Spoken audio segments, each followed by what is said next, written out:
Greetings and welcome to Stunthangar Video Hangouts.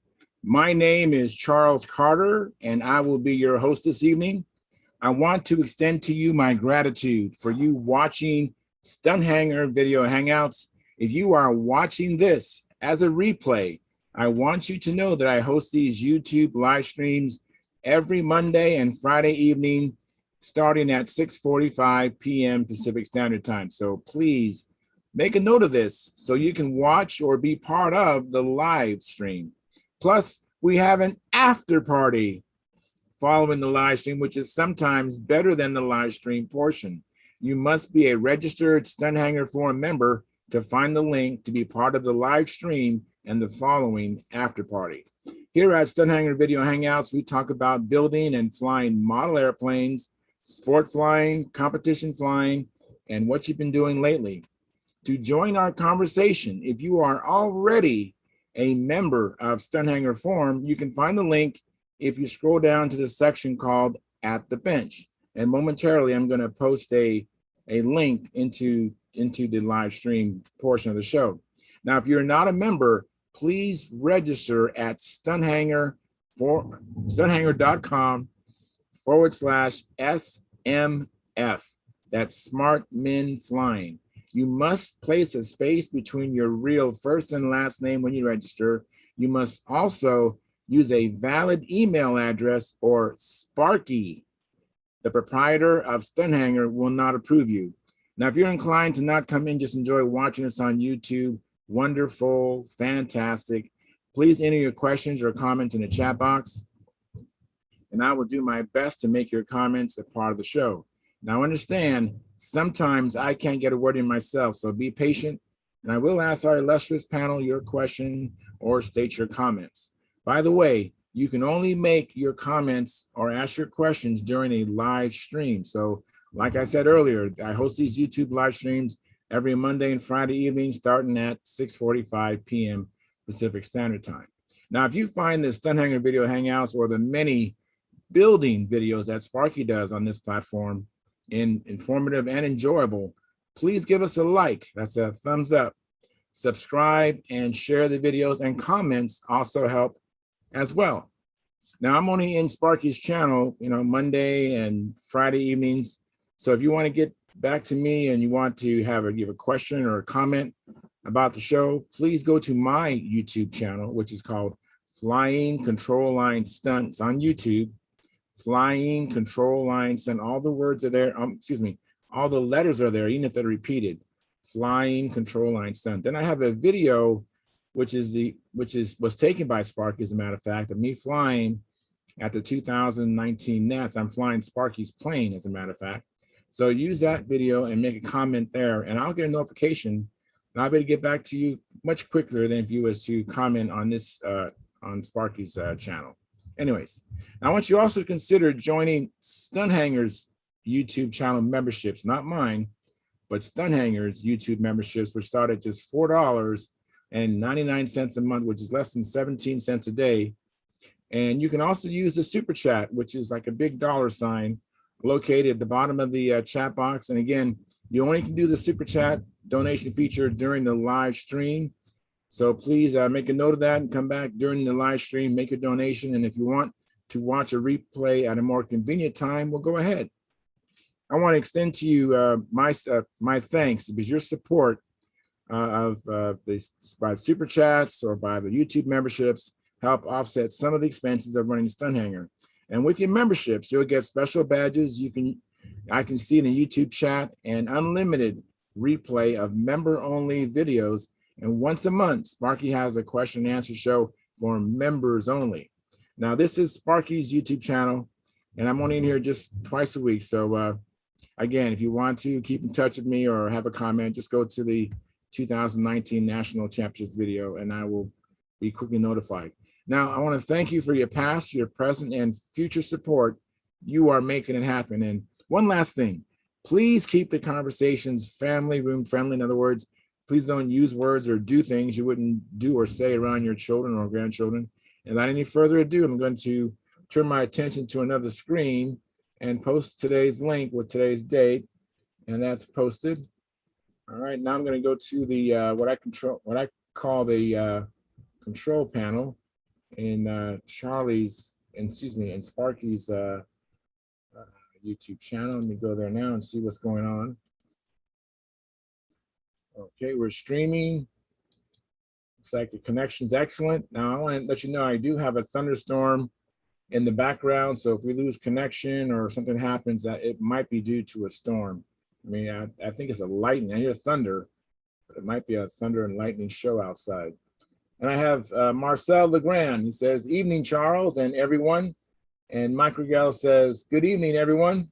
Well, good evening. It's just me right now. Hopefully some friends will come in or some new people will come in, which I love to have new people as well. So anyways, I've been flying a little bit. I've been flying a plane called an Impact. It was designed by Paul Walker, and I'm trimming it out. It actually turns a lot faster. And this is not due to Paul, it's just the plane. It turns a lot quicker or faster on outside maneuvers and then it does inside maneuvers. And so I am trimming that out. So that's kind of what I've been doing. I'm also working on an SV11 electric. Now I've had a little bit of a problem. I don't want to air anyone's laundry or anything, but I'm just having a little bit of problem with the dealer. I need to get the wing replaced because it's warped. And the person I bought the kit from seems to be not inclined to want to take care of business. So that's unfortunate for me. But anyway, so I'm hoping to get that taken care of. Anyway, so that's what's been going on with me as far as flying goes. So let's see what's going on here. I believe I posted the link. Yeah, that's posted. And let me see what's going on here. Let me get rid of this screen here. And okay, so now I think I am ready. All right. Well, I'm hoping to, when we get some more people in, I do have a show and tell, which I think the guys who do Glow will be more interested in what I have to share. So that's something I have in the pipeline. Now, I don't know if everybody has been keeping up with what's going on with, I know Bob Hunt, he had a contest last weekend, and I haven't had a chance to, I know there's a thread on Stunthangar, and there was some photos there. I haven't had a chance to click on that. If you've been at stunthangar.com and found some threads that are very interesting, I'd like to know what you found that was interesting. Any particular things you gleaned from that maybe were beneficial. Maybe you can share that with us. Because after all, this is called Stunthangar Video Hangouts. So I'd kind of like to make the Stunthangar forum and use some of the things from that to add life and bring things, home with this program, the video portion of it. And let me see what's going on here. Just bear with me for a second here. I'm sure I posted the link. I know that some things have been down. I know that my daughter was telling me that that Instagram was down. So I don't know if that's affecting this as well. Because normally there's someone in here by now. Well, you know what? I'll probably just show this again, what I'm going to share with you right now. Now, I don't know if anyone has ever had this problem, but like on glow engines, here's a specimen here. Just say, all right, John Miller saved the day. All right, I just threatened to do a show and tell, and now John comes in to save the day. Fantastic. So John, I see your name, but there we go. Hey, John, how's it going? All right, and you? Doing well. Doing Were you well. all alone there for a while? Yes. I was going to start doing a dog and pony show or something. Well, you're earlier than you usually are. Okay. Well, what time is it? Well, a little bit. Yeah. So anyway, that might have been the difference. I've been working on my SV11. Uh, I'm pretty impressed with that kit that I got. Yes. I don't know how yours was. Was probably one of the earlier kits. I don't think so because I got it in March of this year. Okay. And is yours electric? No, mine's for IC. All right. Yeah. So I think the configuration is a little bit different the way they do it. Well, here, I've got it here. All right. Probably should wait for more people to get here before I bring it in, but here's the main fuselage. That's what I was curious about. Yeah, that's very similar to how my fuselage is. Of course, the doesn't have a cowl, but other than that, so your canopy drops down and forms the top saddle to the wing. Right. Okay, that's what I was curious about. My fuselage is very similar to that. It uses a canopy to drop down, or does it come on from the bottom? No, from the top down, just like yours. Does yours have this kind of construction on the inside? Yeah. That's 1 millimeter light ply with 1/16 or 1/20 hard balsa over the top. It's very light. It is. It is. Yeah, mine's very similar to that. Very, very similar. I think that's a pretty cool idea. You know, I would really like to know how they well, if they had plans for that available. That'd be neat to be able to build it that way. Well, yeah. It wouldn't be hard for somebody that really wanted to sit down if they had the CAD files to alter the files. I mean, it's kind of neat because the turtle deck here, yeah, okay, that's 1/16 of molded or formed over the back, and that's all. I mean, I don't know how much this weighs, but it's light. I agree. Mine's very light too. I'm pleasantly surprised, and I'm really intrigued with how they did it. And you can see in the here in the front end. Yeah. See how they put that balsa down the center to help maintain the appearance of the straight. But look at how the they cut away the plywood to lighten up the front end, yet it's still got the motor mounts in there. You know. Yes. And the pockets are set in the light ply and drilled through. You know, so when I'm gonna get it here. Wow, it looks like that's even could be conducive for a rear exhaust motor the way that thing is set up. Well, it is set up to go with a pipe motor if you want. Here's the canopy. Wow, that's the cowl. I mean cow. Pardon me. But it just, I mean, it sits in there like that. I like how they had the mounts for the landing gear too. I see that split. Mm-hmm. Wow. So the pipe can go through there. That is very cool. I noticed that. And then here, what I like here, I can't see. It's too low. I'm bringing it up. See how this piece comes off. The top box. I mean, that's box? So that I can set out my drill press like this and drill my motor mounts. That is a big time improvement. I have had. It's scary when you put a motor into an ARF normally. Yeah, that way you can get to your blind nuts and everything else, and then you got this little piece right here. And your cowl is made out of wood as opposed to a plastic cowl. Yeah, it's made out of wood. And the cowl on the Strega is just a plastic cowl.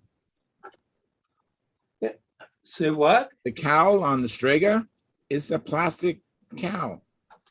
You're kidding me. No, well, but you know, it's kind of the way, Wendy didn't use a plastic, but it was a really thin, small cowl. But yeah, the cowl on the Strega is a piece of plastic. See how that piece fits right on there and closes that up? Yeah, very nice. Yeah, that looks very nice. Wow. Yeah. And yet, well, before I glue it all in place, I've got complete access to the engine mounts. See? Oh man, that's terrific. Absolutely So terrific. yeah, I'm tickled to death with it. You know, and the thing is, with today's prices on kits, this wasn't that much more than buying a kit. Wow. You know, if you look at what they're charging, I mean, look what they're charging for the Mobest profile. And Yeah. I think that costs more than this kit. This did. Wow. There's the. Yeah, that is nice. Now I see what Mike meant when he said needed to put some extra material, you know, to glue the wing to. That's pretty skinny there. Yeah, yeah, it is. That is. But I'm showing this to you now, but I probably should show it to the other guys later. Yeah, you know what? It's hey, you know what? We don't know if the other guys are going to show up. Yeah, that's true. We don't. I mean, the other shows they've showed up, but there's always that one time when it's just you and me. Might be just you and me. We talk about anything we want. Yeah, we just bring out our stalkers and just talk about stalkers. Speaking of stalkers, I found my 61. Fantastic. Yeah, I had it mounted on my biplane. Fantastic. Now, is this 65? Is that a long stroke motor or is that different? No, mine's a 61. It's a 424 motor. It's not a long stroke. But is the 65 a long stroke? My question. Do they have a 65? 66, you mean? Okay. I don't know if it's a long stroke, but it's supposed to be quite powerful. I'm half tempted to order one, you know. Except I just ordered me a new rifle today. Wow. Hey, let me catch up on the chat. Mike Lonke says, I like this show and also the fact that I just booked my flight for the Las Vegas Stunt Challenge. I'll see you boys there. Fantastic, Mike. And then Timothy DeBoard says, is that an ARF SV11? Yes, it is. It's the Glow SV11 ARF. And then Marcel Legrand says, evening, Mr. Miller. Hi. And then Mel Rogers says, what ARF? Well, this is a, Mel, this is a SV11 ARF. And I don't know if you're It's a Brodak product. It's a Brodak product. The ARF stands for almost ready to fly.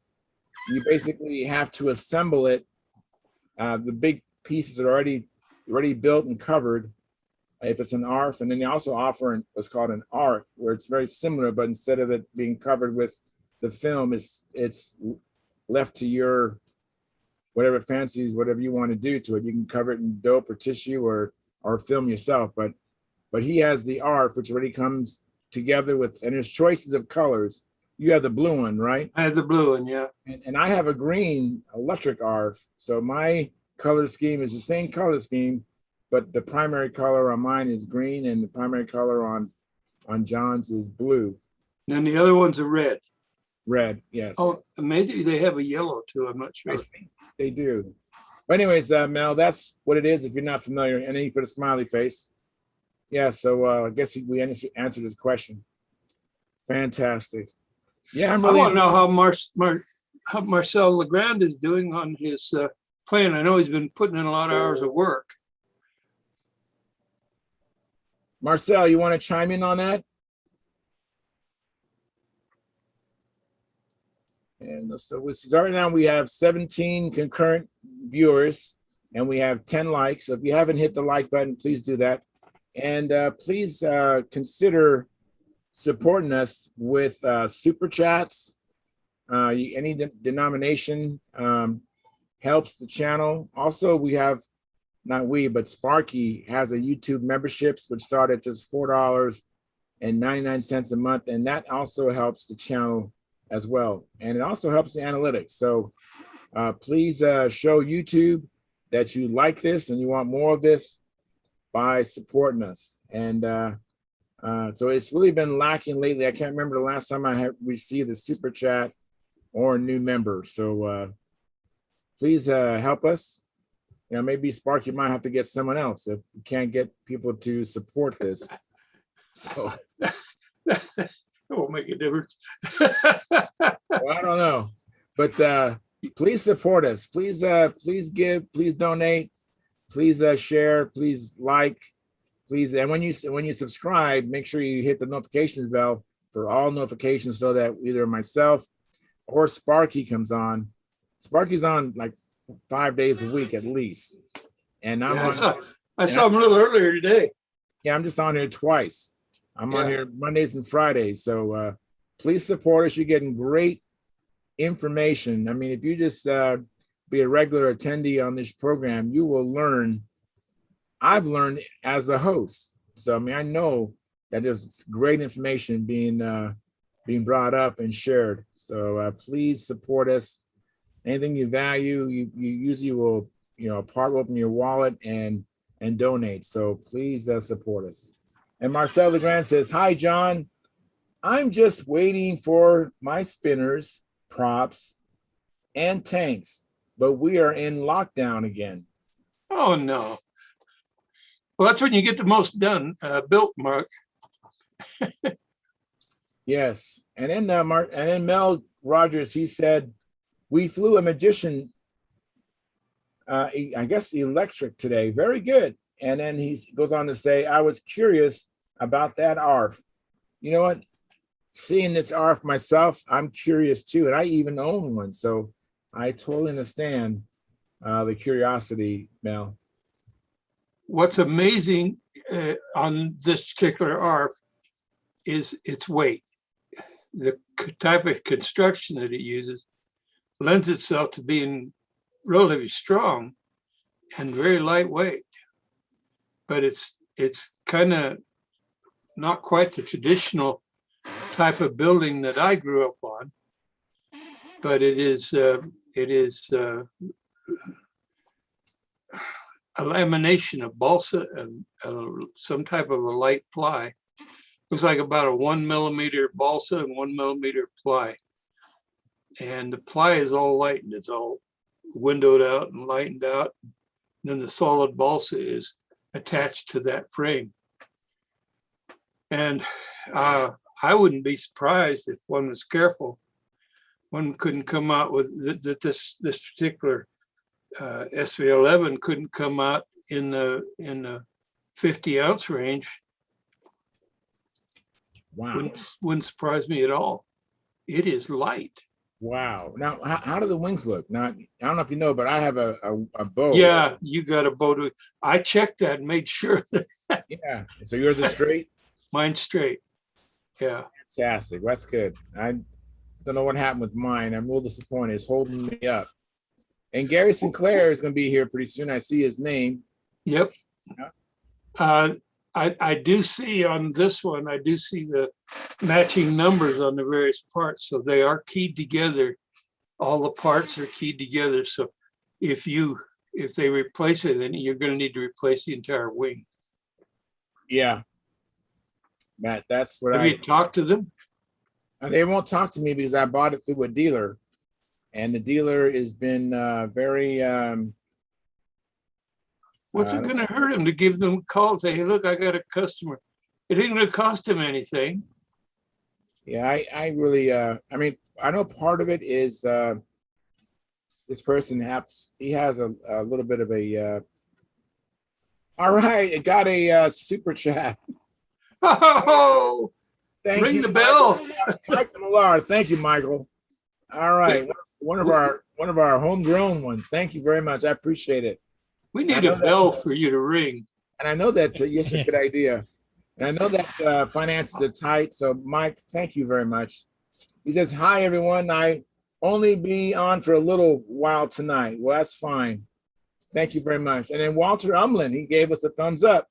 Walter, right. I hope you're doing better. And I look forward to talking to you again on the phone. Give me a call sometime. And we're now international. Yeah. Well, I just heard a huge thunder Be outside. My goodness. So if I lose connection, that's what happened. Charles got electrocuted.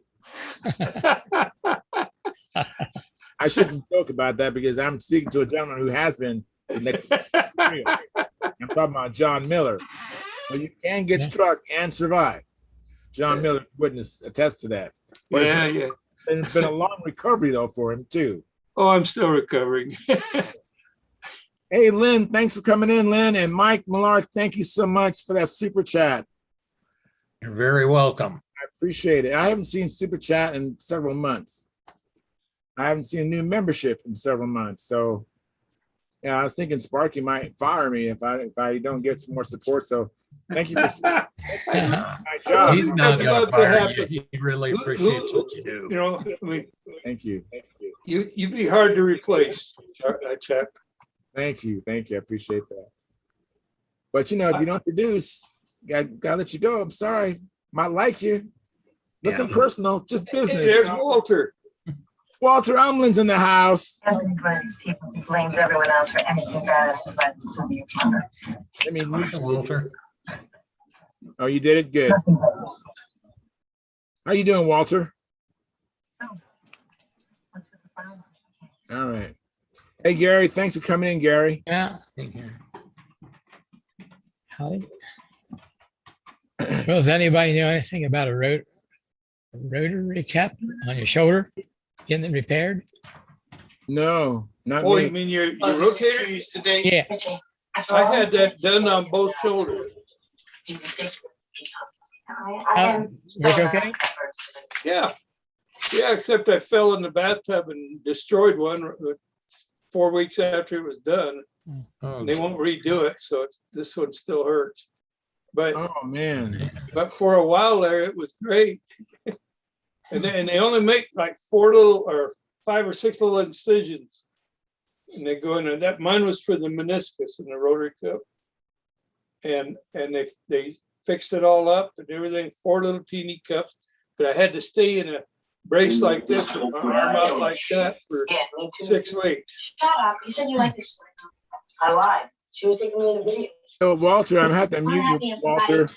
You got the background noise, my man. So hey, Bob. I can't hear hey him. Bob. How about Hey, Bob. Hey Bob, Did the snow whenever come you're yet? ready, Bob, I'd like to hear your report about your contest, all right? Yeah. You good? It was a great day, and a couple people showed up. and we Maybe I flew said it through wrong. everything. I think I said it wrong. I should have said it this way. Hey Bob, the contest you went to, if you give us a report about it, I'd appreciate it. Pretty good. It was And good. Walter, yeah, it was you great. must have your mic turned off. It shows that it's muted. You need to He has unmute your background mic. noise. He has background noise. That's why I muted him. Oh, Am I on? You're on. you're Yes. on. you're on? Okay. Yeah, it was good. We had a good time. It was I didn't get much sleep that weekend. Oh, I bet. Well, bet not. I heard you even mowed the grass. Oh, you heard about that, huh? Yeah, we had a Wow. little problem with our club, and the guy that mows the grass hates control line. I don't mean he doesn't like it. I mean he hates it. And the night before, I went out there, and the grass wasn't mowed. Actually, Friday morning we got out there, the grass wasn't mowed, and I didn't know what to do. Called the club president, and he got on the guy's case, and the guy came out there to mow it, but he wasn't a happy camper. So, but we got it done. Good for you. I know there's some people that don't like control line, and they're very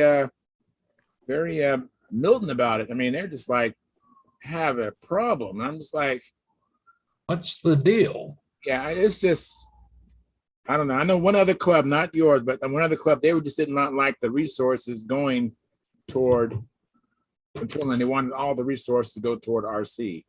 Yeah, except we put more resources back into the club this weekend than anybody ever has. I'll bet. Wow, Yeah, so that's yeah. good. Well, hopefully we had a lot of raffle prizes. So fantastic. you had a lot of pretty interesting people there too, as I saw. Yeah, and Mike Alamov came, Really? and his son Gabe. Kid's 13 years old, and he's flying at an expert level. Wow. Yeah, he's really good. He's got to get kicked out of advanced into expert. He's so good. Wow. Well, didn't you have, Did Bill get there? If that kid gets any better, I'm gonna get him a fast car and a faster girl.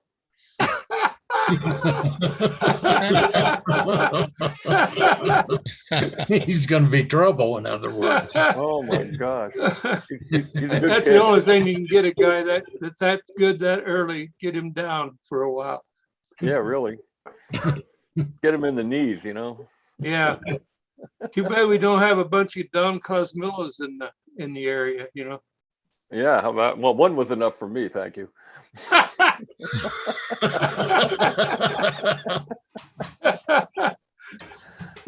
Hey, I Howard, thanks heard for about that lady, but I know nothing but a little bit. I flew against her every week for a few years there. Oh, I only gee. beat her once. Wow. She Yeah. was good, in other words. Yeah, Well, those judges probably never even saw her pattern. They were just looking at her. no comment. No. Oh, They're probably looking at your pattern and they weren't looking at her pattern. Yeah. Mm, Look at Bob. so Probably- and you had the Hey, Howard. final old time for the club there. Yeah, we had the 50th anniversary and the last Garden State Circle Burner old time contest. It was a little sad in a way, you know. Yeah. The entire Circle Burner club was there, all three of them. Oh, Oh, sweet. that's all that's left of it. That's it. Yeah, Oh, wow. That's sad. yeah. You guys, I have some comments on the chat box. Let me just catch up. Marcel Legrand, he says, John, I just sent you some pics on Facebook. And then Timothy DeBoard, he says, I have a T-Rex ARF on the shelf waiting to build. What do you guys know about that model? Beef it up around the landing gear and the area of the lower cowling that's around that area. That seems to be a trouble area they've had with it. So take a look at it and make sure you got it strengthened in there. I don't know what the stress riser is there. I haven't seen the kit, but there's something going on. Do you know anything about it, Bob? No, not really. It's not a bad design. No, they fly good. Yeah, Designed by Bradley Walker, correct? yeah. I had one temporarily and I lent it to a friend of mine to, of all things, set up for electric. And you know how when you lend someone a puppy dog and they just fall in love with it, they want to keep it? Well, that's what happened to me. Yep. So I never got it back. I just said, let me just, put the electric stuff in for me. Let me just, I've never flown an electric plane. To this day, I've never flown an electric plane. And that was my electric plane. And he fell in love with it. And he actually traded me a Strager ARC and a Strager kit for that. So Oh, that's kind of how I've gotten some. That's how you got burdened down with all those Stragas. Yes. yeah. I mean, he didn't put Like a gun in my head, but that's what happened to my T-Rex. But I did like how it looked. I mean, it felt light. And I liked I never had a chance to fly it. And I saw when I went to Bodax, Joe Gilbert had a red one and he gave it to somebody. And what is all that noise? I have no idea. I think that was Carl. Yeah, it was Carl. When you guys come in, you gotta be careful with all the noise you make. Anyways, I saw that red one, which looked really nice. It was redone. But anyways, and then the last comment here, Dennis says, wondering what size plane is minimum for electric aerobatics. I don't know if there is a I minimum. don't know. There is two. I don't know. There is a limit, it depends. There's a couple of half-A planes that could fly a pattern really nice. That might be worth checking out on electric. And you go all the way up to a Strega, You know who's going to answer that question would be Larry Ringer. Yeah. Yeah, Larry Ringer would tell you half-A's are great. I mean, as far as the minimum size. because he's, his tagline is "Think small, y'all." Yeah. And at the club in LA that I belong to, the Knights of the Round Circle, they have an event they go to, and they have some electric planes set up to just teach kids how to fly all day long. Oh, wow. And I forgot, it's through that organization. I can't think of the organization, but with airplanes. It's EAA? Yes, it's through that. And they will have hundreds of kids go through there, and they give them certificates and all that. And I don't think they've gotten but one or two people to actually come back to the club. And out of hundreds of people who go and fly these little electric planes. And Larry Ringer had designed these really small electric planes. So that's why I said maybe Larry Ringer might know what the limit is. Well, So I don't know what the answer to that question is, Dennis.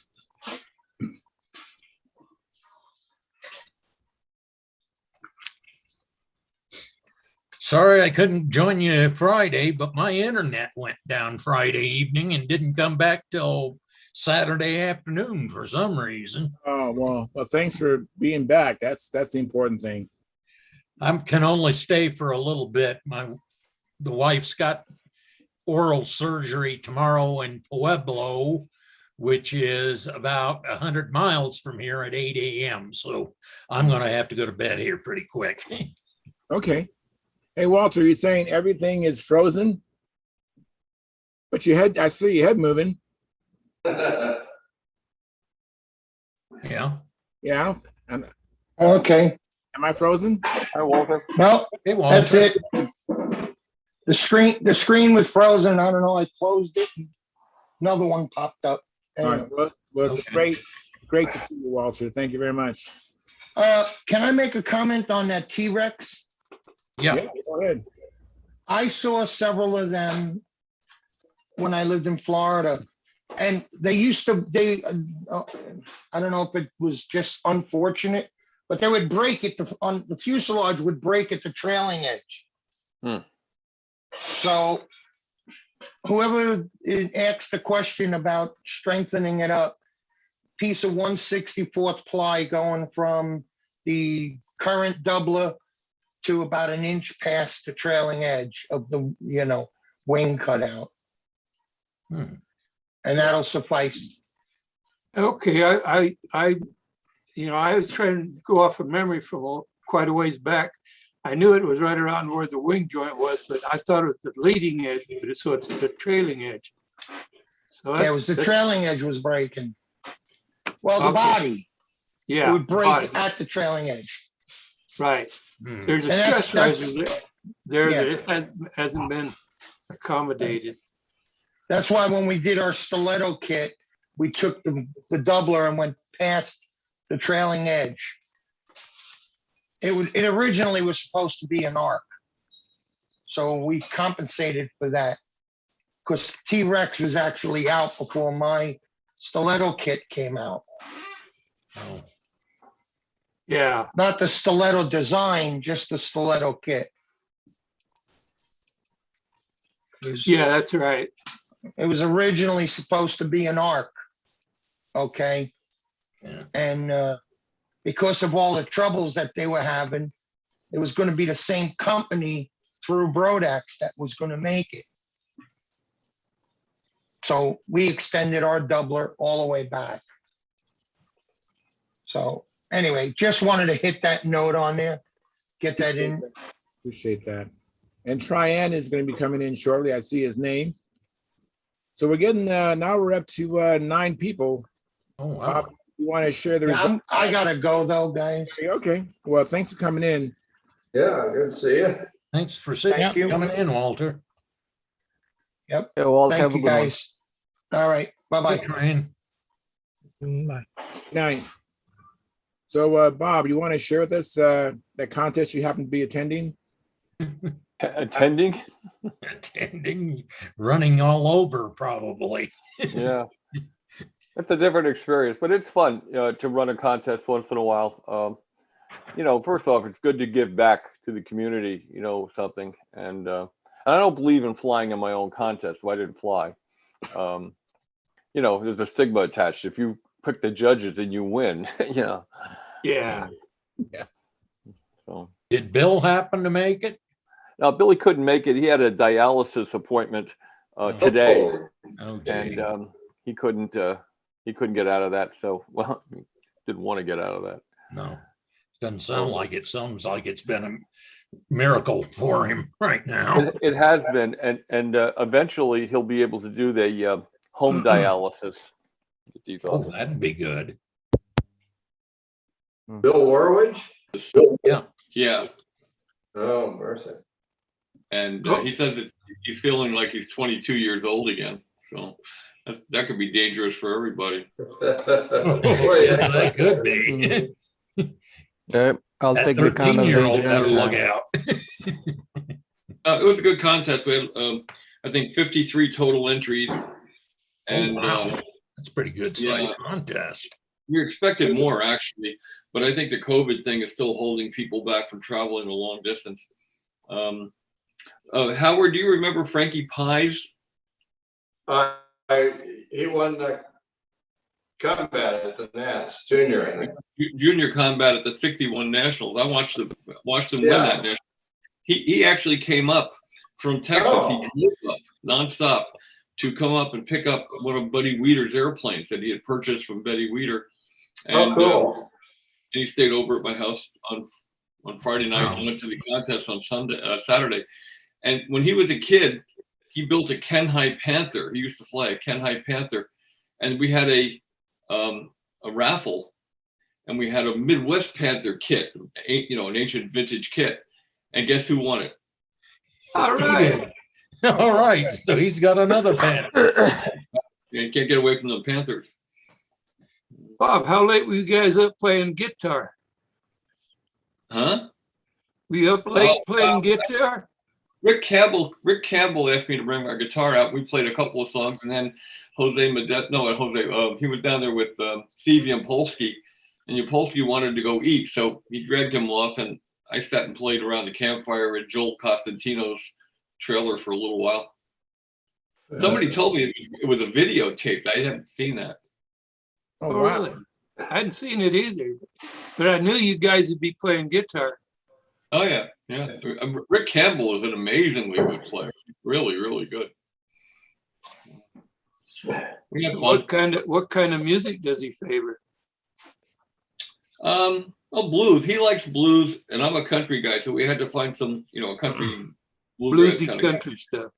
Yeah, so we had to find some bluesy country stuff. We did Marshall Tucker's "Can't You See" and Townes Van Zant's "Pancho and Lefty" and a bunch of things like that. Didn't play Yeah. the Nobler Blues or whatever it was. Oh, the Stuka Stunt Blues. Remember that? That's it. Yeah. And that guy called me. He's been in touch with me. Tony Lang. Yeah. He's been Funniest guy I ever met. Now, if anybody, he is a funny guy. And he's very talented. And if anybody has a copy of Stuka Stunt Blues, he doesn't have a copy of it. And he put it out on cassette. This is how long ago it was. And if anybody has a copy out there who's watching this, please let us know so we can get Tony a copy of it. Was your kid there at the contest? Who's that? Robbie. Oh yeah, Robbie was a runner and did a whole bunch of different things. He didn't want to judge, but he helped out, sure. And so did Brian, my other son. He's flying RC now, so Oh, I'm sorry to hear that. enjoys it. Hey, Bob, speaking of playing guitar, have you ever listened to this Marcin, the Polish Who? guy? No. The Marcin Zaking, something like that. No. The guy, it's unbelievable. Yeah, there's a lot of good players out there. I'm Best player in the serious. world, for my money, What the is? best player in the world, the best player I've ever heard in my life is a guy named Tommy Emmanuel. He's in another league. Oh, the Aussie. I've heard of him and heard some of his stuff. He's phenomenal. Yeah, he plays four parts at one time. I can play two parts at one time. He plays four parts at one time. Well, the only good thing about it is you don't have to worry too much about trying to catch up to him because he's not from this planet. So You ever get a chance to hear Tommy Emmanuel play? He's amazing. So many good guys out there. Yeah. Mm. Anybody Well- here play music? Anybody on this group here play music? I used to play mandolin, but since I got, Wow. Yeah. yeah, since I got electrocuted, I can't do it. Well, can't you play electric mandolin? I can't figure it. It went right over my head. Hey, you want to hear this? I want to hear Bob talk about the contest. Okay. Yeah, the contest was good. We had Joe Daly won, but he got pushed. Rick Huff laid in a 580, and we were not putting in appearance points, so that would have been a 600. Because we, on the previous day we were giving appearance points to everybody, maximum appearance points, make them feel better having a higher score. But the guys on Sunday got pretty high scores even without the appearance points. So Rick Huff, even with 2 motors, couldn't beat Joe Daly. He got a 580, and then Joe Daly came back and got a 582. So they were both flying very, very well. We had 15 experts. That's great. Wow, that's Wow. You had That's 3 fun. twins there, didn't you? What's that? You had 3 twins there, didn't you? Yeah, Joel Constantino, Rick Huff. I think there were only 2 twins. Only 2 twins. I thought I saw a third one in the pictures. Oh, there was a mosquito, but it wasn't finished. Oh, that's right. Okay. Yeah. I'd be Is it- curious to know how that'd fly. What's that? The mosquito? That Sheik's mosquito. Actually, they fly pretty good. You have to build them light, that's for sure. It doesn't have a whole lot of wing area. Right. Bob, I send you a private message whenever you have time. Take a look Yeah. at this. It's worth Sure. the time. So how about advanced and other levels? I think we had 13 or 14 in advance. Wow. We didn't have, and here's an interesting thing. It was kind of like a reverse curve now. It used to be you'd have a whole bunch of beginners, a bunch of intermediates, fewer advanced flyers, and very few expert flyers. And now over the years, it's reversed. The skill classes have worked. The people who were at the lower classes have worked their way up to the higher classes. But the problem is there's nobody to fill the lower classes anymore. Yeah. But the skill classes have worked. They've got the proficiency of everybody up to the point where they're all flying advanced or expert now, which is, I guess that's the whole idea of it, I think I saw I was looking at the advanced scores over there. Everybody's 400 something, 400, and then Gabe Alamov, 500, and he was in the league of his own. I flew his airplane, and it's an amazing airplane. It flies very, very well. He plotted out that elliptical airfoil from a root rib, and he plotted it down progressively, and then it went down also in thickness. So it has a parabolic in the thickness and a parabolic or ellipse in the wing plan form. And they bought a 3D printer and vertically printed the molds to make the wing in. Yep. And it's really neat. It's really, really neat. Yeah, I know. I talked to him a lot. Kid's 13 years old, and I want to smack him. Smack him then. He needs to discover girls. Really, he's 13 years old, and he looks like he's about 16, but he's 13. And he's just the nicest, most polite, respectful kid. He's a good kid. He's going to be a world champion. There's no doubt about it. I had the pleasure of meeting him and his dad and his brother, and we spent some time together at the Nats. Yeah. Actually, his father was pretty instrumental in helping me out. Just trying to calm me down a little bit so I can keep my head. I remember Mike when he was quite young, when he first came on the scene, and now he's got kids of his own. It makes me feel pretty old. But, Luca didn't make it. Luca couldn't come, but Gabe did. That's cool. What else happened there? I mean, it was just a good, you know, we had a good Friday of practice. A lot of people showed up on Friday for practice, and then we had the advanced. We had a Nostalgia 30. Not too many people in that, but we had quite a few in Classic. And Craig Gunder laid in a real nice flight with a Simpson Cavalier and one Classic. He flew very well. You know, he beat Rick Huff flying a Caprice. So that Caprice is a really good-looking airplane. You know. Yeah, yeah, it's as good as a Pathfinder, I think. Nah, it's got a fatter fuselage. No, those are gorgeous Caprice. So I don't know how he lost flying that airplane. Yeah. You know what? I wanted to build for Classic a stiletto. You can't build a stiletto for Classic. That's not a Classic legal airplane. No, wow. It's a Nostalgia 30 legal airplane. Yeah, Classic. I actually wrote the proposal for the cutoff date for Classic, and it's interesting because then when they transposed it to send it out for a vote, they changed the proposal. I don't think they meant to.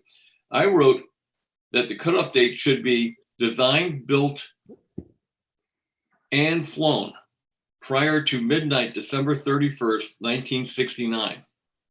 And when they voted on it, the thing that went out to the people who voted on it was designed, built, or flown. So you can theoretically design an airplane in the 60s and not build it till the 70s and it'd still be legal, which is the case with things like the United and the USA AMA. USA AMA was built over the winter of 69 to 70 and flown at the 70 Nationals, but it is still technically Classic legal, and I suppose it's also Nostalgia legal. So. I can swear I was at the Nats when I went there like 2 years ago. Not this year, the year before, and there was a stiletto over there in a Classic contest. Shouldn't have been. You know McDonald pretty well, a lot better than I do.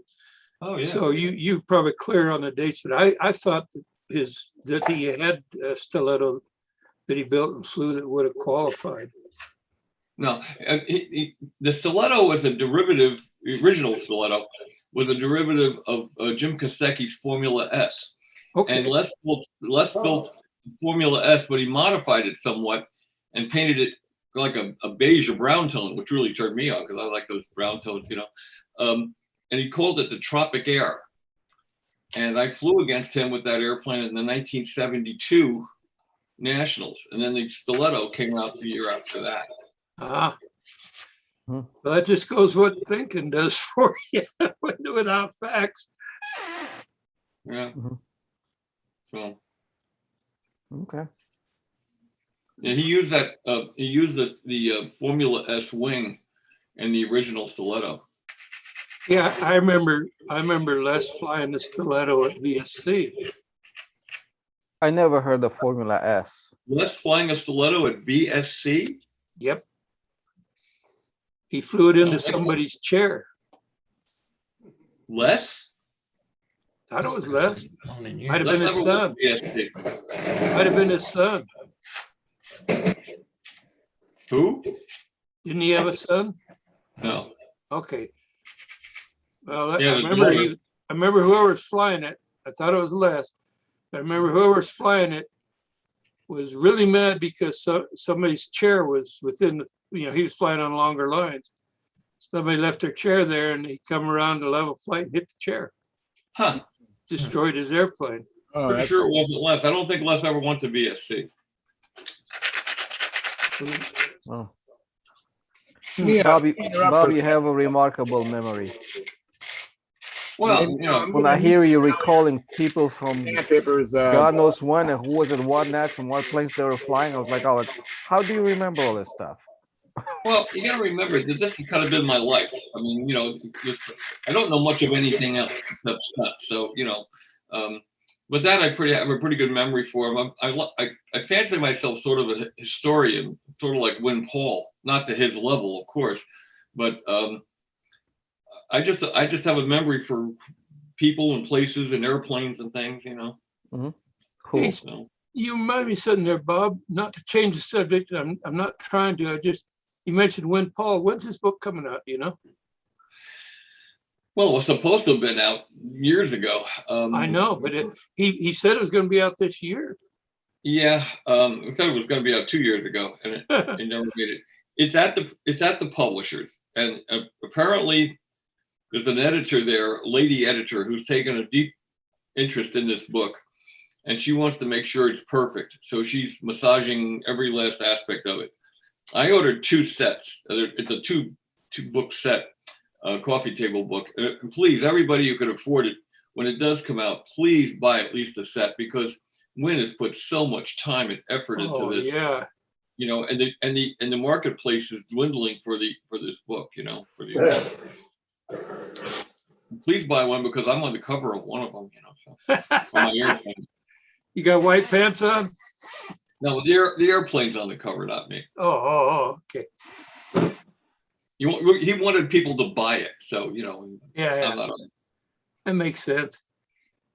It looks like Mel robbed some kind of a balsa store shop. What's that? I said it looks like Mel robbed some balsa store shop. Is that some guy in Draper? Hey, Mel, thanks for coming in tonight, Mel. You're muted because I thought you was making noise, but I think it was Mike Millard. So I muted you, Mike Millard, also. You might need to unmute yourself, Mel. Unmute yourself, Mel. How many people on this forum have ever met Les McDonald? I just remember the name. And or been around Les McDonald and Bill Werwich. I know Howard has. Howard can tell you that if you're around Bill Werwich and Les McDonald, your sides will hurt from laughing, because the two of them together are just two of the funniest people I've ever met in my life. I was hanging around a lot around Wendy and the bunch mostly. Yeah, that's cool. Yeah, Wendy's a pretty funny guy too. Oh my God! But Howard will tell you that Bill Werwich is about as quick a wit, and so is Les, of anybody that's ever lived. You know. This Sid Balsa I just bought, this 132nd. Yeah. It's pretty thin. They used to be right on. It's about 10 thousandths too thick. Too thick? Huh. Yeah. I thought it'd be thinner. I thought it'd be too thin. And I've noticed all the sheets are, Sid just barely got back on, I guess, but seems like all the sheets are thick. How's the quality? Well, I guess I'd sand more. How's the quality? This is pretty good looking wood. I looked at all these sheets, but it's really nice. I think for a 40 size, for the 40 size plane, you know, the shitting the leading edge and stuff like that would be just perfect for size. Yeah. Oh, I take a Aurora sail like this. That's my wing for my little proto racer. And it's shaded with this 132nd. But lately I've been flying with a new friend of mine. I think he's in here watching on YouTube. And this control line stuff you guys are doing is getting us incredibly addicted to this stunt. We are sorry. It's been really a lot of fun. I just wanted to tell you guys that. You know, oh, great. It's a lot of fun. But the balsa seems like they're staying on the thick side, because this is supposed to be their 4 to 8 pound stock. And I think they're just staying thick on it. I don't know why, but it's all thick. If you guys are looking at balsa wood to sheet anything, their 132nd's a little on the thick side. It's just under 1/20th, actually. In fact, it's closer to 1/20th than it is to 132. I've heard some people use 1/20th to sheet foam wings and things like that. Yeah, that's what I would use it for. You know, when you cut a wing, you know, 1/20th is nice. Sand too. Oh, that's pretty. I'm assuming that's a Tropicare. That's the Look at that. Whose is that? That's like like Les Les's. McDonald. That's really just nothing more than a slightly restyled and different paint job on a Formula S, the Jim Kostecki Formula S. Oh, look at that thing. That's nice. And is that Formula S also a classic plane? The Formula S is classic legal. He took second at the 68 Nationals in Olathe with the Formula S. Okay. Not less, but Jim Kostecki did. That is a pretty plane. Yeah. I'll show you another. I'll get another one here in a second. Yeah, and I'd like to build one of those. So I have a classic plane. Years ago, my dad got me the plans for the Talon. I don't know much about it. It was kind of oddball looking to me, but that was The Kostecki's earlier one. Talon was a great airplane. A little while ago, Mark Legren was on, and he sent me some pictures from what is it? From Facebook, right? Facebook, yeah. And it's interesting because what he did, he made several. Oops. Wow. Are you still sharing, Bob? Is that on there? Oh, Yeah, that's a nice shot. Oh, I like Yeah. that shot. That's a Formula S also? It's basically the- a Formula S. Topic Air. I'm going to get it back up there again. There we go. Oops, I got something on it. There it goes. There it goes. Yeah, it looks like This is Formula not S going wing, away. doesn't it? a That's pretty. plane. That is so pretty. Man, I'd like to build one of those. And I think I have a picture of the first stiletto here too. Give me a second, I'll find it. And that's basically the same wing. Yeah, here's the first stiletto. Let me see how to do this here. Share screen. No.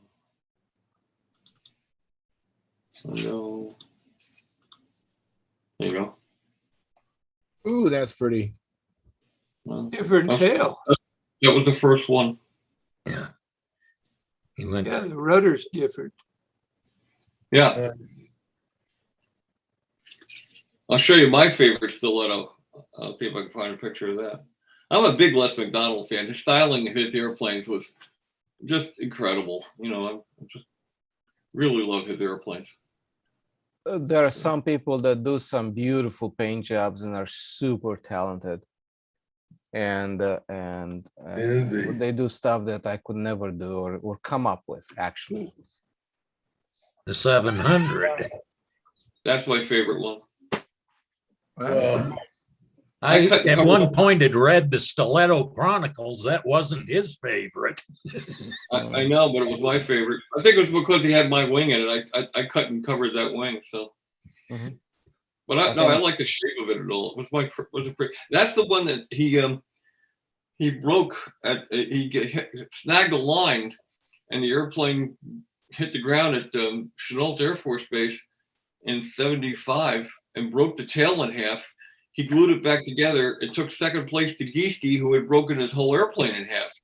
And they took 1, 2 with broken airplanes. So it started a trend, The next year I backed over my airplane and won. Oh. Wow. That's a tough way to do it. Yeah, but you think about it, if you could be guaranteed of winning the Nationals, you kind of do that every year, wouldn't you? I don't think I would. Here's another real pretty one. Let me see. Gotta get to the. Let me do this here. Oh, there it is. Okay. Let me pull this over. That's nice. At the 660. No, that's the one. That's the one he took to Sweden in '96. Oh.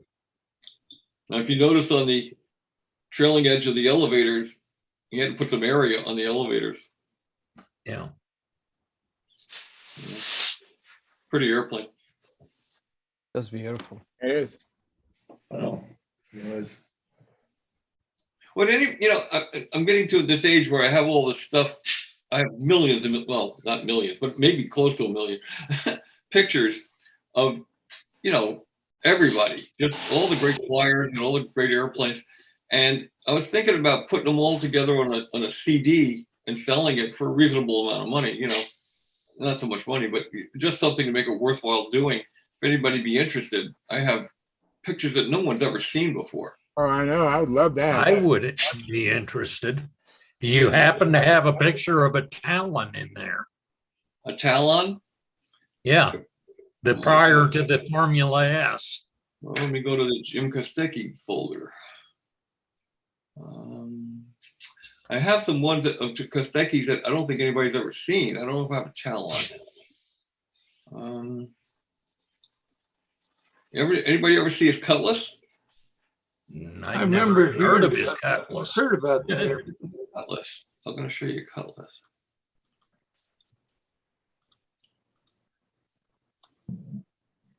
Oh, that's nice. Who that at the 67 Nationals, I think it was. Wow. That looks like it's got the same wing as the Talon. Yeah, it does. And that's why I thought of, you might want to see it.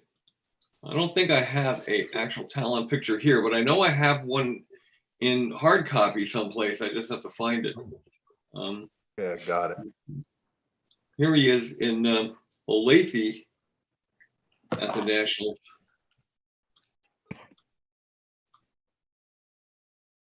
Wow. Yes, that's a pretty airplane. Yeah. Like it. Me likes. He was an art teacher in high school. Oh, yeah, it looks like he's an artist. The decal on the wing was something he had painted.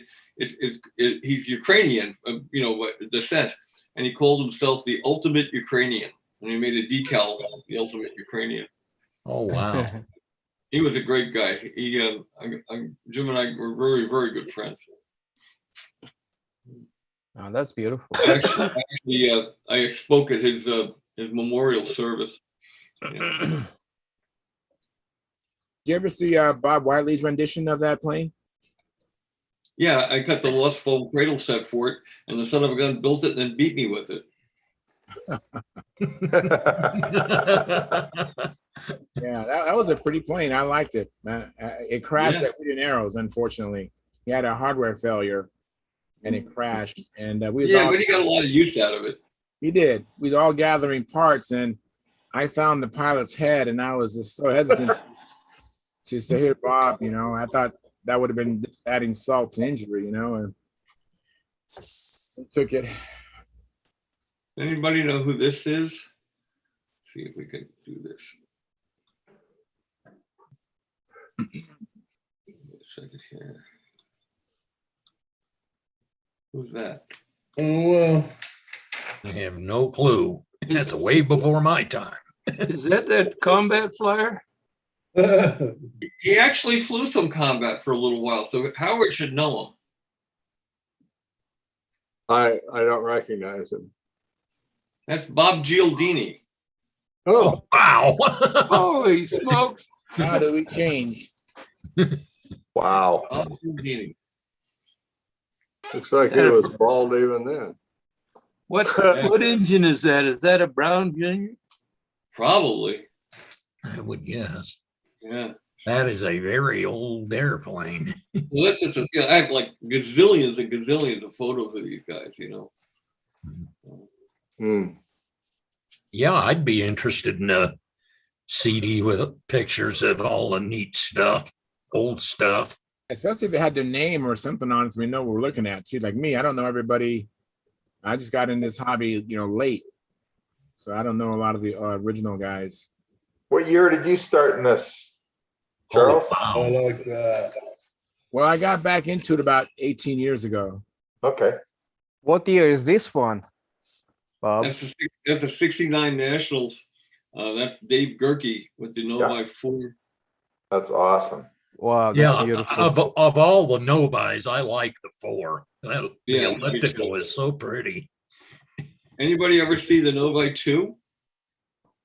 No? Little I-3 had anhedral stab. It took third at the 67 Nationals. And then he had another one. I think I have a picture right in here. Maybe I don't. Not here. I got a picture of it, but I don't think I have it here. Is that the All-American Eagle? I'll dig it out. Bob, you're just a stunt encyclopedia. Bob, is that which version of the Novi was his All-American Eagle? Oh, well, that was a 3. That was a 3 that was just, redone to have a wheel brakes on it, actually. Because he wanted to be able to get down and stop in 7 minutes. So pretty funny. Wow. There's Bob Barron's humbug that he took the highest flight score at the Nationals, but he had no appearance points to go with it. And then the next one in line is the America, Jim Kostecki's America, that took third place at that Nationals, I believe. That's pretty. And Wow. And then Gerke's Novi. Cool. Is Novi a legal, classic legal? Yes, yeah. This is 69, so it's legal. Mm-hmm. Look at the fuel. Look at the fuel syringes, the old bulbs. Yeah. Yeah, with the boogers inside. And shoe shine boxes turned into field boxes. Yeah. Into field boxes. There was a big rage on the East Coast to do that. So I don't know if you guys are interested in that stuff or not, but we are. Oh yeah, for sure. This is awesome. Yeah, I enjoy it immensely. This is incredible. This is a great show. Great show.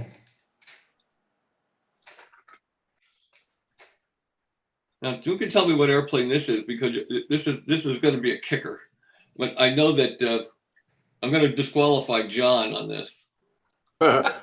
It's a Pathfinder. Oh yeah, USA one, isn't it? John is disqualified. I recognize it. Is that an Apteryx? That's an Apteryx. Yep, very good. Yeah. Wow. What's the There's difference? that thicker wing that Bill didn't like, supposedly. See how Billy just stole it. He even admitted he stole the looks of it and put it on the USA one. Yeah. Whose airplane was that? Billy's original USA one, what it looked like. Hey Bob, Howard had a question. Whose plane was that? The Apteryx. I forgot his name. That was Jerry Worth. Oh. That was Jerry Worth, the guy who designed it. Wow. Let's see. I should have Billy's stuff here someplace. Jim Rhodes has been flying one last few years. That's why I disqualified Miller. Yeah, you would. I knew what it was going to be when he disqualified me. Let's see, Billy. Where's Billy? That is a good question. Hey, John, what engine are you going to put in that ARV? I'm going to put a Stalker 61 or a 51, one of the two. I won't do many more of these. You guys got other things you want to do, I'm sure. But no, this is cool. No, This is that's kind of perfect, cool. man. I'm enjoying Still it. early. Yeah, keep going. This is So that's awesome. the original USA one. yes, well, here's an interesting piece of stunt trivia. Okay. This was at the 69 Nationals. And Billy took fourth or fifth, I believe. I'm not sure which. But at any rate, he thought the Apteryx there, and he loved the look of the Apteryx so much, he went home and completely stripped and redid the airplane with the Apteryx aesthetics on it, and had it at the team selections in late 69, making it legal in both forms for classic stunt. Wow. Yeah. There's a piece of history. That's amazing. Yeah. Is that the USA one or? Yeah. That was the original USA one. I remember seeing it at the Nats. That's when people were spraying their airplanes through the tablecloth. Yeah, here's a better picture. I got a better picture of it. And the one thing you can't see is the waffling on the wing. He did like this do a lace pattern. Yeah, spraying it through the lace paint job. Wow. Yeah, I remember him. Wow, look at that. USA One article, and he talked about that. That's pretty. I like that color. If you look real close, you still can't see it. Well, let me see. I might have took a picture of it through the car window, and I think I may have that. Yeah, here it is. Actually, I didn't take this picture. Don Schultz took this picture. I thought Don I'd take it. Schultz. Yeah. Miss that guy. Ready? Now you can see the swapping on the wing. Oh yeah. Wow, is that ever cool? Wow, that is nice. That was a You know how lot to of do work. that? How do you do that? Huh? Probably used How do you lace do that, tables. waffling? He stretched some kind of a screening over the wing and then sprayed lightly through it, then lifted it off. It's kind of like what they call it. Used to be lace painting was a big thing on cars back in the 60s and early 70s. Nice. One of our guys used to do that, Freddie Tellier. Who's that? Freddie Fred Tellier? Yeah. Yeah, he used to do that. You know what Freddie's doing now? He was building guitars, and He now sure I is. don't. He's building exquisite guitars. Yes, he does. That's the last I heard. I don't think Yeah. he's doing anything with model airplanes now. He He's did a not. lot of it. I He talked did a to him lot of recently. indoor. Oh, I okay. talked to him recently because I was getting into guitar building, and I found out about that, so I called him. And it was like old home week, you know. That's awesome. Good stuff. Yeah. I talked to him a couple of years ago briefly, but it was very brief. I just said hello to him, and it was good. Yeah, he's a neat guy. He is. He was always good to me. He was very helpful to me when I was getting into this. Yeah, he told me to come up and visit me. He says, Dave Verwinkle, what up, Bob? Hey, well, Dave Verwinkle teach you how to build guitars, That's awesome. Cool guy. Fred Tellier taught me how to start a model airplane motor.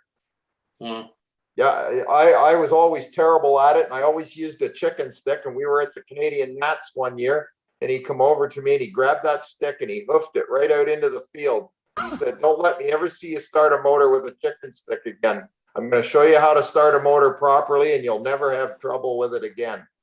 And he was right. It was awesome. I never forgot it, and I even thanked him for that the last time I talked to him. wow. That was many years ago. Here's another one of a really famous and sadly a flyer who left us way too early. Oh yeah. Yeah, that's my man. Yeah. Yes, sir. Steve Woolley. Yeah, I flew with him. Actually, Wow. seeing the He died in a picture of the car accident? Argus, God, that was a beautiful Yeah. airplane. Yeah, I watched him fly that at the 69 Nationals, 61 Nationals in Willow Grove. Mm-hmm. Yeah. Similar to the Aries, but different. Oh yeah, definitely different wing in it, different airfoils for sure. So I actually have a plan for that. I've always wanted to build it. I should do it. here's one with him with the Cobra. I actually have a Argus plan also. Yeah. Oh, that's nice too. That's cool. Oh, Mm-hmm. that one and the Super Aries were about contemporaries, I think. Yeah, very similar. I think this was slightly smaller than the Super Aries. Okay. Yeah. Steve didn't like big airplanes. He liked the What was small. that Billy Burridge once said about big airplanes? He said, you build an airplane that's bigger than you are, sooner or later it's going to whoop you.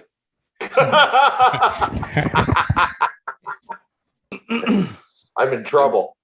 This will be the last one here for a while. Oh, wow. Oh, Shark? yeah. Is that a Humbler or a Is Shark? that Lou McFarlane? Yeah, Lou McFarlane, Jim Silhavy, and Steve Woolley at That's 66 awesome. in Swinderby, I think it was, or was it maybe it was 64. That is so cool. Mm-hmm. It might have been 62 actually. Yeah, I 62. So I see the Shark and the Argus. What is that third plane? What is that? The Nobler. Really? Wow. Yeah, it is. Except the wheels are in the wing. Yeah, wing gear in the notebook. Yeah. Mhm. All right. This is before the gypsy. Look at the cars in the background. I was wow. cars. That is so cool. Yeah. Yeah, all the I cars. want to get these pictures into a format that I can shoot them with everyone. Need to. Argus, what is that third plane? What is that? Nobler. Really? Wow. Yeah, it is. Mark, did you cause that loop? Wheels are in the wing. Do you have a We're tab? in a loop. by chance, Somebody's Mark? looping. We're looping. One more. I got to do this because this one's going to be cool. This one's cool. This one's really cool. I like the picture. Oh, that is, Yeah, I like that. Yeah. That's cool. wow. Billy and the Aries and Woolley and the Argus, and they were both built in the same shop in the same jig.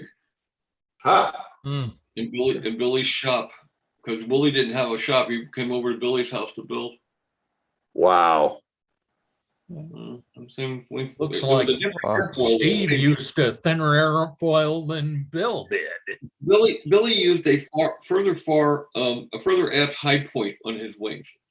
And then at the tip that was forward, he kind of like tried to, I don't know if he was trying to do it or not, but the high point at the quarter chord, if you were to draw a line across the wing at the quarter chord at the high point at the root and the tips, it would form a virtual straight line, kind of making as I still making the airplane think it's a constant chord wing to a degree.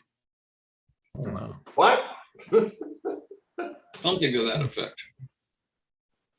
Yep. It had a little bit of a swept forward trailing edge too. Oh, yeah, it had a forward trailing edge. Yep. Mm-hmm. Quarter of the cord, including the flap. That I don't know. But I know that when I drew up the when he drew the Juno, it was kind of like that. And when I drew my first Crossfire, inadvertently, I didn't even know I did it, but Gene Pappas was looking at the airfoils and he put them where they were supposed to be. He said, you got a straight line from tip to tip at the quarter chord. Oh, wow. Normally it's about a 4.7 degree sweep or something in a three trailing edge airplane. Howard? A straight line between the right tip and the left tip. What's that? A straight line between the right tip and the left tip. Yes, a straight line from tip right through the quarter chord at the root into the quarter chord at both tips. It's a straight line. Okay. Yeah. Well, namely, there's no kink in it in the middle. It goes straight across from virtually straight line, right? Yeah, virtually straight line. Okay. Bob, you just some of those older planes back in the 50s and 60s, and actually all of the 60 planes that you just show us, the Novi, the Aries, they're just so beautiful. Oh yeah. They're exquisite airplanes. And the guy that really started it all. They got 40 points for appearance at that time too, so it was worth putting the time in. Mm-hmm. No, but I'm talking about the looks of the plane. The aesthetics. The aesthetics of the plane, they're just gorgeous, man. They had originality as part of their score too. That's why things were startlingly different. Yeah. That's our Pulaski and the Atom. Nice. Yeah. I just sent an Atom kit to Dave Tribble. Oh yeah. He asked for plans, if anybody had plans, and I had some plans. So what the heck? All the ribs are the same. I just took the laser and made me set a rib. Yeah. He got them and they look great. He opened it, huh? I had a chance to meet Art and Ron Ferris, who were very good friends. Ferris had the Jupiter with the all-flying stab, and they flew together quite often. I had a chance to meet both of them. They came out to VSC early on, and it was kind of neat. And then he passed away soon after that. Which plane had an offline stab? Do you have a picture of it? I don't think I have a picture of the Jupiter. I know Robbie does. Robbie has one of it. I don't think I have that picture, but I will get it. I've never Let me seen see. an offline stab on any plane, except for the. I'll bet planes have it. I don't have a picture. I don't think I have a picture of Rod Ferris. Didn't Jack Sheets do a couple that had an all flying stab? Maybe. I don't have one of Rod Ferris. Paul Walker made one. He didn't like it. Yeah, he had one on one of his Seahawks, didn't he? I don't know. Yeah, I think it was before that. It was we were still living in California. The picture I saw, he still had hair. I probably showed you this picture before, but here's an ancient picture, and this really goes back. And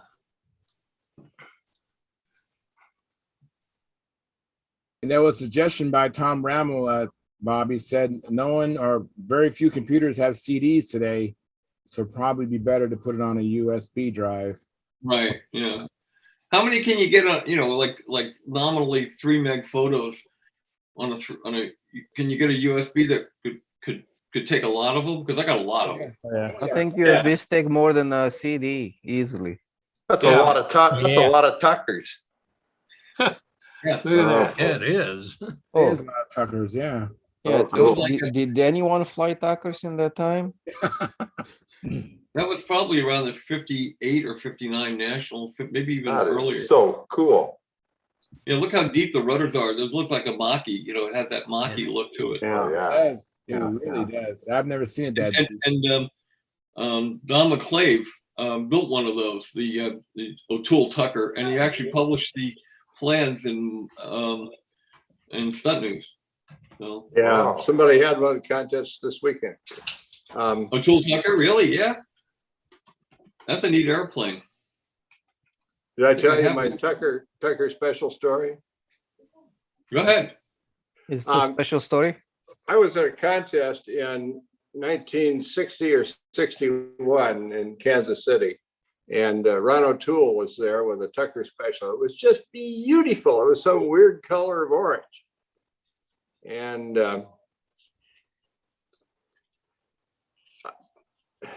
like 60 years later, at a team trials, I saw this guy toting Sparky's toolbox in Muncie. And Sparky addressed him as Ron. I said, Ron who? He said, Ron O'Toole. So I went up to him and I said, what color orange was that Tucker special you flew in Kansas City in 1961? And he told me it was Aerogloss, the original Aerogloss orange, which I don't think it was. Wow. Guy's got a heck of a memory. Ooh. Hey. Wow, look at that. Now, what kind of plane is that? That's Don Bambrick and the Ultrasonic. That's a neat. And he died very shortly after that. He died. He was working on his boat. He had a boat, and he was using some kind of a paint stripper, and he suffocated under his boat. Oh God! That'd be a horrible way to go. Wow. Yeah, that was at the '69 Nationals. Oh, wow. What a shame. That was a gorgeous airplane. Yeah, he's some builder. He was an amazing and a really, really nice guy. It's so unusual to find a really nice stunt flyer. Anyway, that's just all. I'll put them all together, and I still got probably another 300 or 400 to scan in. You know. Wow. Yeah. Thanks, Bob. That was great. Yeah. Great. Awesome, Bob. Thanks, Bob. Awesome. Very good. I appreciate it. Yeah, it's no problem. I think I'm going to call it a night now. I had to watch all the pictures, but I've got to get up about 5 tomorrow. So, all righty. Thanks for coming in, Mike. Thanks for the chat. Good night, Mike. Bob, let me share with you some of the comments you got while we were showing the pictures. Okay, Bob, because people appreciate it. let me see here. Greg Nielsen says they still use fuel bulbs. He's laughing, LOL. And I already said about Tom Ramble saying we don't use CDs anymore. And then Greg Nielsen said, good idea, Tom. That's regarding using USB drives. And then Todd Stimson said, these pictures are great. Thanks for sharing. That's from Todd Stimson, Bob. Then Mark Lumen says, like delivered to be in a short, excuse me. And then Mike Regal says, I love seeing these old pictures. Those are some beautiful airplanes. And of course, Jack Snavely earlier said, hello all. And Timothy DeBoard, he had a question regarding the T-Rex. He said, top or bottom or both, reinforcing on the text, T-Rex. Excuse me. You know the answer to that, John? And Walter's gone. Well, I understood it was right at the trailing edge of the wings in that area of the fuselage. And you know, I'd mistakenly put it on the front of the wing, but what Walter said was true, and it brought back the memory. But it's around that trailing edge area. It needs to be straightened. He said, like Walter said, a 64th ply.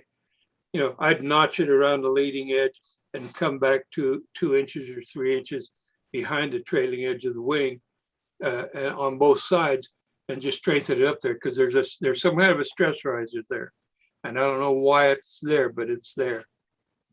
Okay. And Brent Williams says, hi guys. And then Greg Biswick, we had a message going back and forth, but Greg said to me, hello Charles, a message to you. Thank you for the Strega information. Very much appreciate. I can't stay and watch. Have a good night.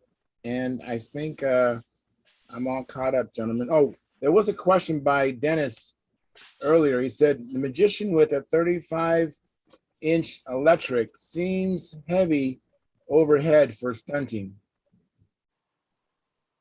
Huh. So, that's a good question. How much does it weigh, Dennis? I guess all up. Well, I tell you what, Mark LaGrange sent me some pictures on Facebook, and I've got them up to share if anybody'd like to see them. Yes. yeah. Okay, let me do that then. Hey, Again, Bob, that was excellent. I can't get enough of those pictures. Yeah, Bob, that was great. Okay, y'all know that. Can you see that? Has it come up yet? Yeah. You know, y'all know he's been building that Pathfinder twin back there. There's another dollar. Cha-ching. but he's had to build several nacelles, and it looks to me like what he's done is a couple of those nacelles that were too short. He's making an airplane out of it. Yeah, no sense wasting wood. Cool. Yeah, which I thought was pretty decent. Does that come up? There's the twin again. Nice. That twin Pathfinder, ka-ching. Yeah, it looks like he went with like a, as you say, a different nacelle than he had before. He had like a round nacelle before, right? Well, it wasn't long enough. He didn't have enough room in here for his tank. And with the engine that he with the engine that he was putting on there. I think you paid $1,000 for that, Bob. Yeah, lock your doors. You know, people see that, they'll be breaking in. Yeah, you saw all that, didn't you? $1,000 New Zealand he spent for that wood, and he said the guy he bought it from didn't know what he had. Here's another view of that airplane that he's making out of the yeah. So he's having fun. He's on lockdown again. New Zealand is all locked down. I guess that's a good way of using the lockdown time. Yeah. Who is this? Who is this? It's Marcel Legrand in New Zealand. Oh. Nice guy. I've gotten to be pretty good friends with him. But I think that's cool what he's saving the wood, using it. Anyway, so that's what Mark's done with his, and I wanted to show it to y'all. All right, thank you very much. And thanks Mike Lonke for coming in, and thanks Steve Hines for coming in. Appreciate it. I had something else I wanted to share, Oh, you do? Charles. Go ahead. Go ahead.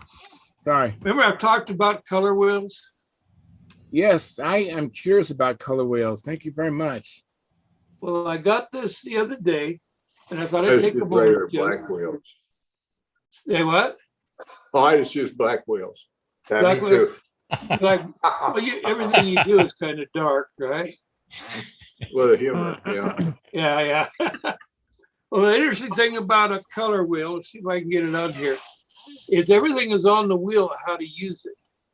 For instance, you know, I start out here with, let me turn it the right way, with yellow.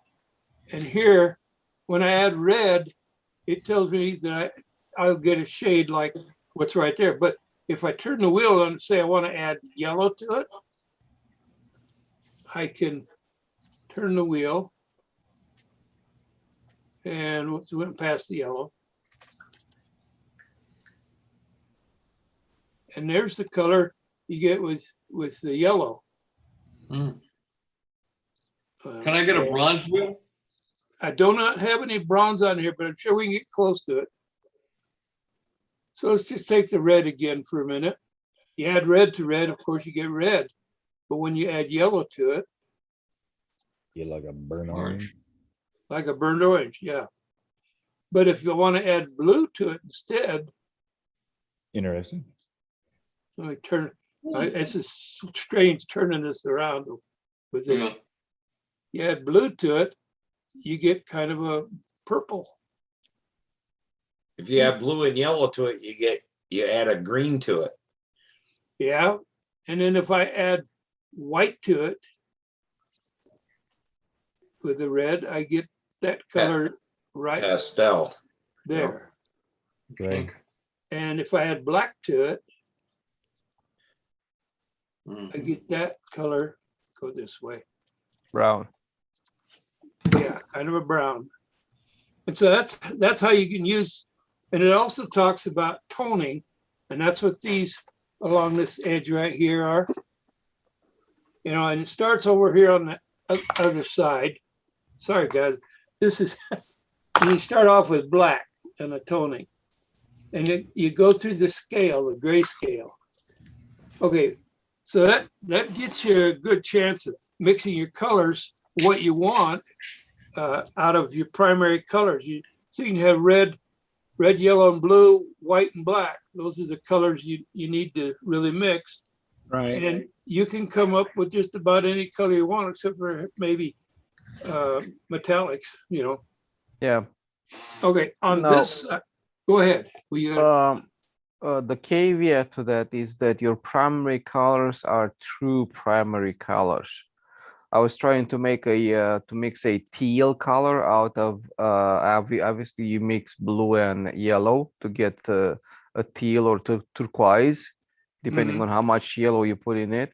Well, my blue was actually not a true blue color. It was a blue and red was a purple color. So when the red and yellow mixed up, it's turned out into a shitty green, like a caca green, you know. So when you want to do this, you know, if you see you're not getting the results you are actually seeking, that means your base colors are not true base What they're colors. supposed to be. Yeah, they have to be. They have to be true base color. Exactly. Here now is the other side of the color wheel. And that make me big if you would. Yeah, there you go. You are. Okay.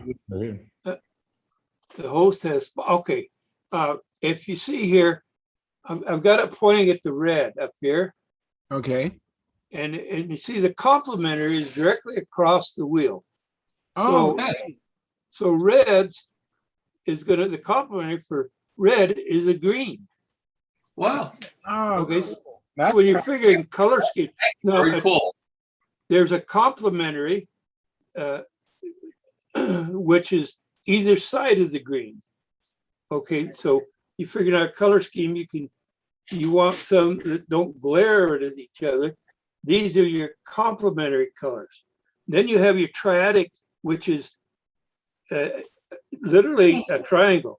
This blue over here, well, no, see, it's yellow here, and the blue over here are part of the triadics.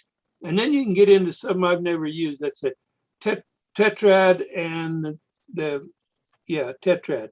And that's a 4, but it's kind of strange. But all of this information is written on here. Where do you get those, John? I got them from Blick Art Supply. Blick? Blick? Blick, B-L-I-C-K. B-L-I-K? B-L-I-C-K, Blick. Really? And you can look them up on the, they're really nice. And if you're looking for, getting harmony in your color design, then you really need to get one of these. And I do. It doesn't take much time to study it out and start getting some results. And the more you use it, the better the results you'll get. Yeah. Oh, guys, I'm gonna have to go to bed. All right. Hey, all right, Hey, Bob. It was great. And can I say something about what just John said about candy colors? You can go to the art supply and they have actually pigments that are candy colors and have all kind of bronze, golds, even blues and whatever color you want to have in there. And you just add that to the clear coat.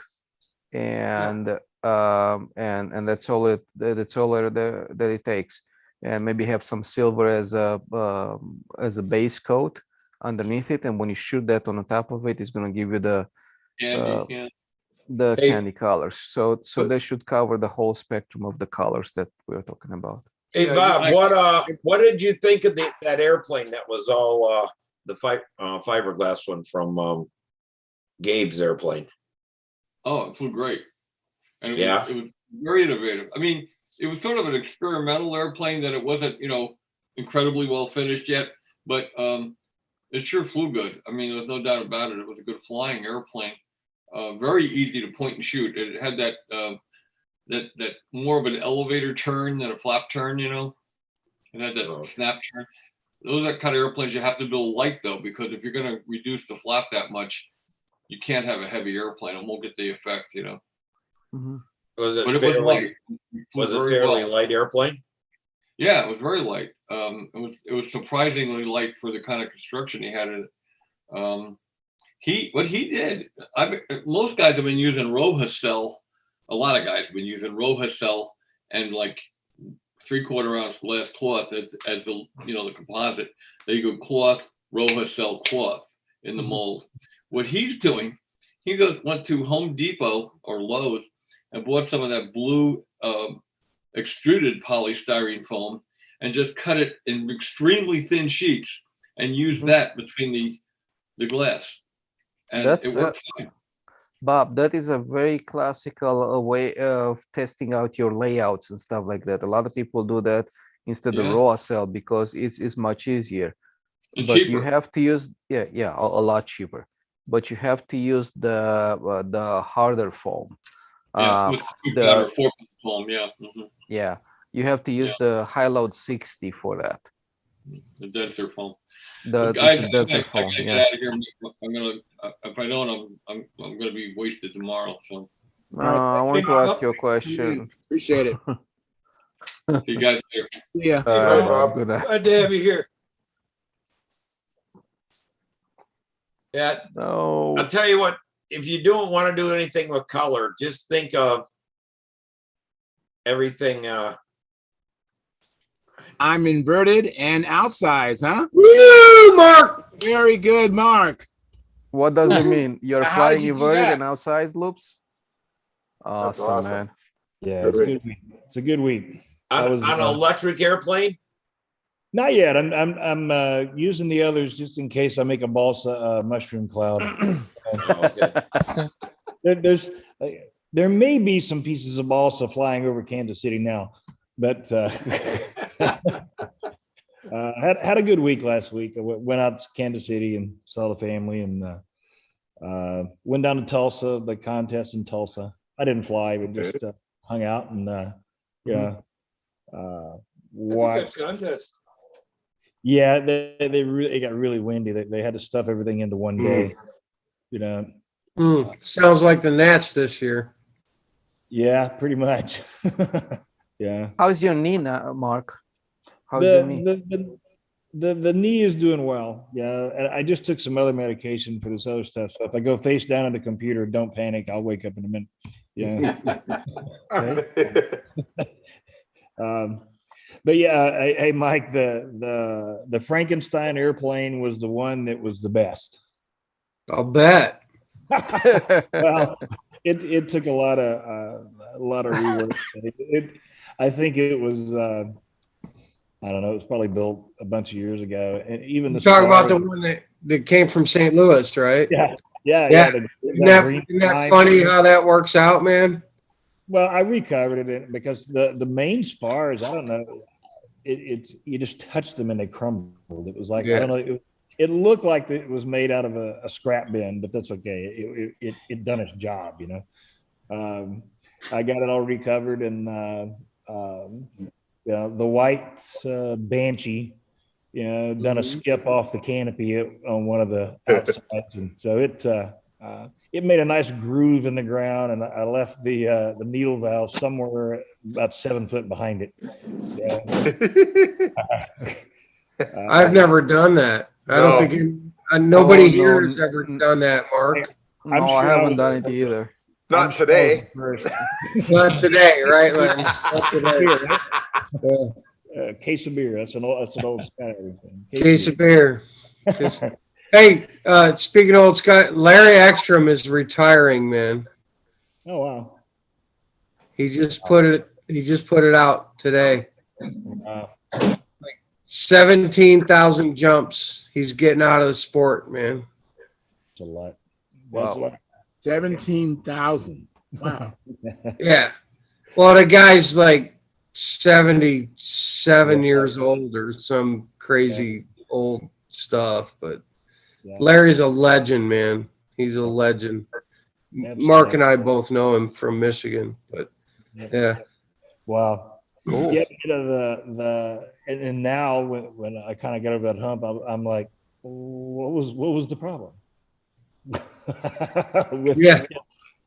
Like what was Maybe he thinks his luck is running out or something. No, he's just old. He's just old. Yeah. Well, he had a cutaway this last weekend, and his mane got stuck in a tree, and he lost his free bag, and he's just going, you know, I'm too old. It's time. I'm still having malfunctions at this age, and Larry's done everything. He's older than dirt. You know. Did anyone see the Stearman crash that's been all over Facebook the last couple of days, man? I posted it, shared it. That was crazy, man. If he hadn't hit the light pole, man, he'd have been all right, man. He made it, yeah. I know he hit the ground, he'd have been okay too.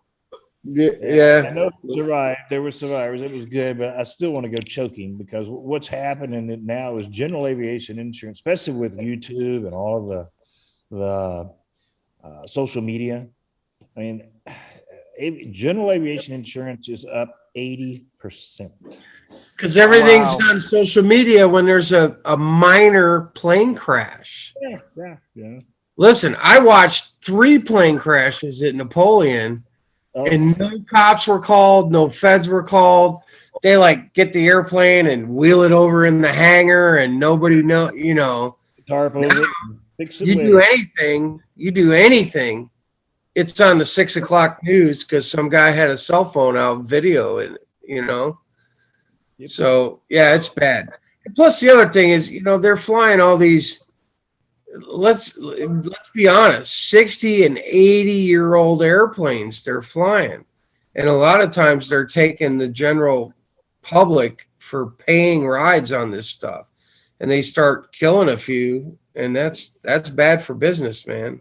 You know. They said I seen another thing about that. And they said they didn't show it from the other side. Someone else had filmed it. There's 2. Yeah, he went off the grass and got in the grass and dropped all kinds of stuff. It was bad. But they had the road shut down so this guy could take off, and he just didn't have enough room. I don't know. And it didn't sound like it was making a ton of horsepower anyway, you know? Right. Yeah, that's what I thought. Like, look very wimpy. Yeah, it sounded pretty weak to me. But anyway, all right, we can get off that. And can I talk to John Miller for 1 second? Sure, go right ahead. I'm right here. And even though it's not control line stuff, I just, John, I've got your Cub Scout pack packed up. Listen, man, I was surprised. I ordered this Friday night on the show and it showed up yesterday, Sunday morning at my door. Wow. And I've gone through it. I got you 15 kits in here, 15 motor sticks, enough, takes 135 to build 15. I gave you 145. I got you some building pins because you'll need those. 15 instruction sheets, 15 propellers. I put 20 motors in there, 20 rubber bands already cut, and a big pack of the silicone goo to lube the motors. So you got everything you need. Just tie the motors before you lube them. Don't lube the rubber and then try to tie the motors and then lube them. But you got everything you're going to need in there to build. You said you had 12 kids. Yeah. Cub Scout thing. I put 15 in there and some extra stuff, and get you the Dollar Tree foam board to build them on. That's what you're going to need to build them on, is the Dollar Tree foam board.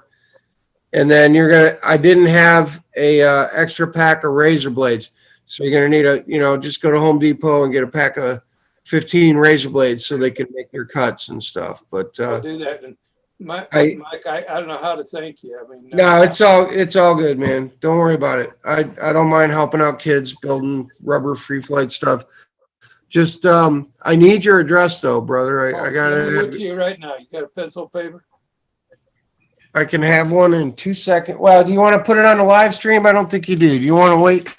You want to wait a little bit till the stream is over and then give it to me then? Or you can PM you. You can chat in the chat, in our chat. You can do it. Yeah, we'll just do it in the after the live stream's over. Okay, yeah, and I can get it out to you tomorrow or Wednesday. Okay. Okay. You're all set. You got just about everything you need. You're just going to need some building boards and razor blades, and you'll be all set. And I do want to see. I know you don't post on Facebook at all, but I would like for you to take some pictures and post these kids building these airplanes, and maybe some pictures that I'm flying them. I can do that. I can do that. When you guys get together and you get to fly them, I'd like to see some of that. That'll be my payment for sending these planes. I want to see the kids building and flying them. Okay. I can do that. Very good. Okay. All right. Hey, John, let me interrupt for a colorway- second. I got to catch up on one of our guests in the chat. He had a question, and now he has the answer or part of what we needed. He has a 35-inch Magician electric, and he says it doesn't stunt very good. And we asked him how much does it weigh, so he said I'll go weigh it. And so it weighs 35 ounces, and it's 400 square inches. It's probably nose heavy. It doesn't stunt very good. It's probably nose heavy. He's probably got too much battery. 35-inch electric. So I guess it's a 35-inch Magician, I guess. Well, that's light enough. Well, yeah, it's light enough, yeah. And you pretty much can make any plane fly any way you want it. I mean, depending on where you throw the battery, when you put a CG, where you end up with stuff in it, right? So if it's not stunting, if it's not turning, probably he needs to maybe think about a cutout in the leading edge of the wing and move the battery back a little bit some, or yeah. What's a 35-inch Magician though? Is that a 35-inch or 35 size? Oh, a 35. 35 sized. Yeah, well, I'm just reading what he's. Okay, but which one is it? Is it the Brodak Magician? Is it the Umlin Magician? Is it a Midwest Magician? Yeah, the Midwest was 48 inches and the Brodak was 43. Right. So the Brodak one I have comes out to like 28 ounces. So it's probably a 35 size Magician, not 35-inch Magician. But it's probably nose heavy. He's probably got too much crap crammed up too far forward if it won't stunt. Because Denny, with a Fox 35 flies pretty freaking awesome. Well, catch up. What else? All right, we're Charles? caught up. We're caught up. We're We'll wait all for him to caught up now? respond. Yeah, let us know, Dennis, what magician we're talking about. And probably you just have it too nose heavy. Need to reposition and configure your electronics and put it further back if you can. Hey, Mike, by hey, the way, John, on that damn color wheel, because I'm gonna do this for the 4th time now. You got that from an art store? Yeah, Yeah, online.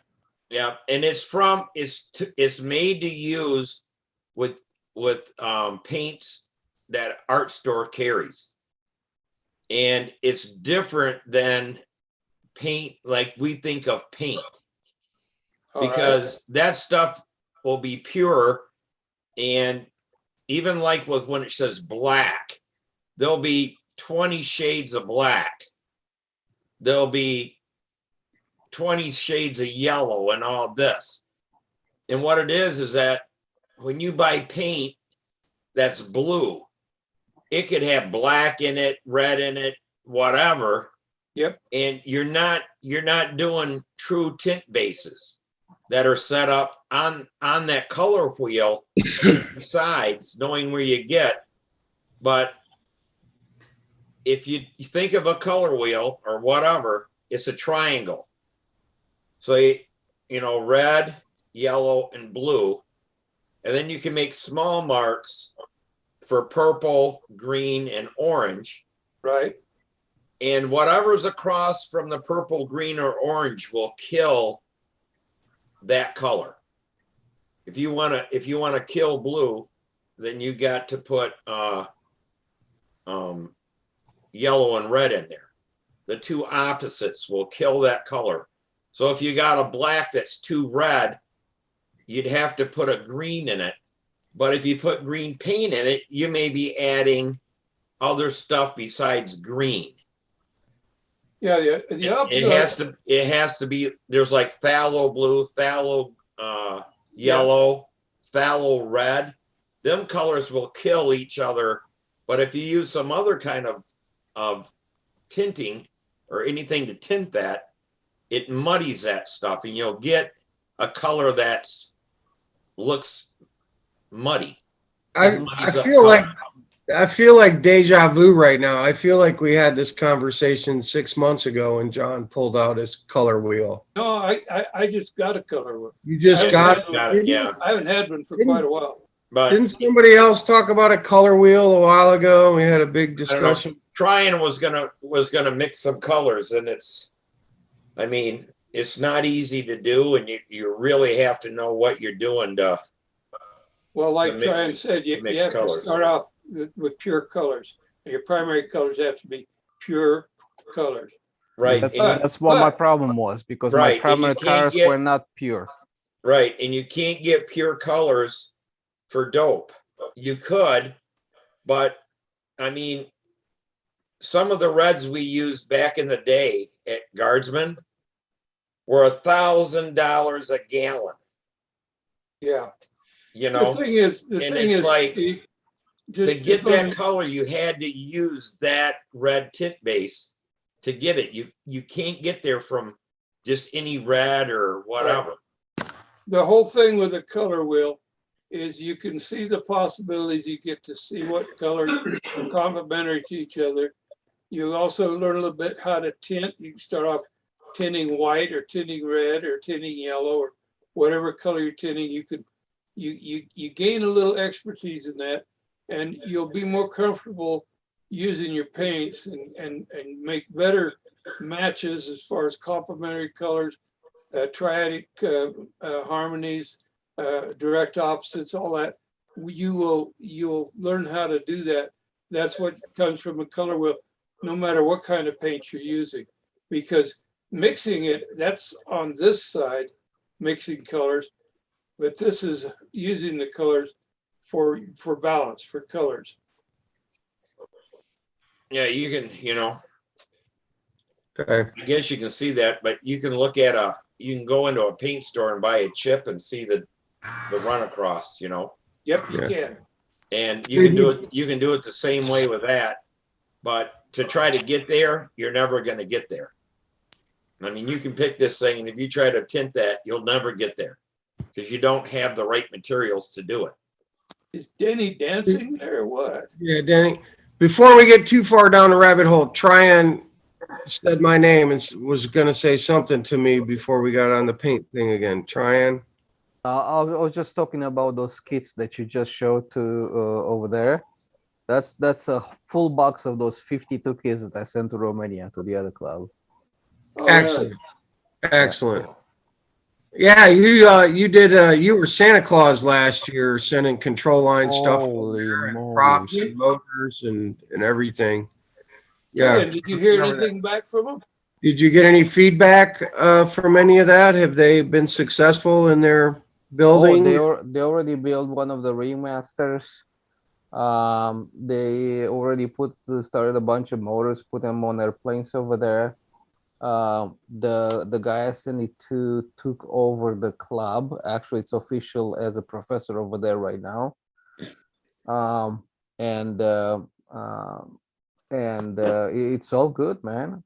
Didn't I send you a Skyray for that or something? Yes, sir. I gave you a Skyray, I Yep. think, and maybe some propellers and. Mhm. Yeah, I remember when you were collecting for that. That was about this time last year, wasn't it? Or maybe a little. Yeah, I had a box that weigh like 80 kilograms or something like that of stuff. Don't talk Canadian to us. Tell us in pounds. 80 kilograms. I don't want to know Canadian. That's Len's forte. I know, it's about That's Len's wheelhouse. It was about 160 pounds, 150 pounds. Wow. Wow. Yeah. Wow. Well, What you did dancing that- on the ceiling there, Dennis? What did that cost you to ship that 150-pound box to Romania? What did that cost to ship? Yeah, well, the box was kind of heavy because I made the box with plywood from Home Depot and sticks that I glue them and I bolt them Oh, okay, and all okay. that stuff. So the box Yeah. was itself. You didn't ship a cardboard box. You built a wooden box. No, I built a crate for it just to Okay, make sure it gets okay. there in that Very one good. piece. And actually, it was not that bad because there was a company that ships it locally here to Romania, and it was about $1 and something a pound. It was about Okay, 200 well, that's bucks. not bad. That's not bad. It Well, was about cool. $210. 210. You know, I believe it. I mean, Yeah.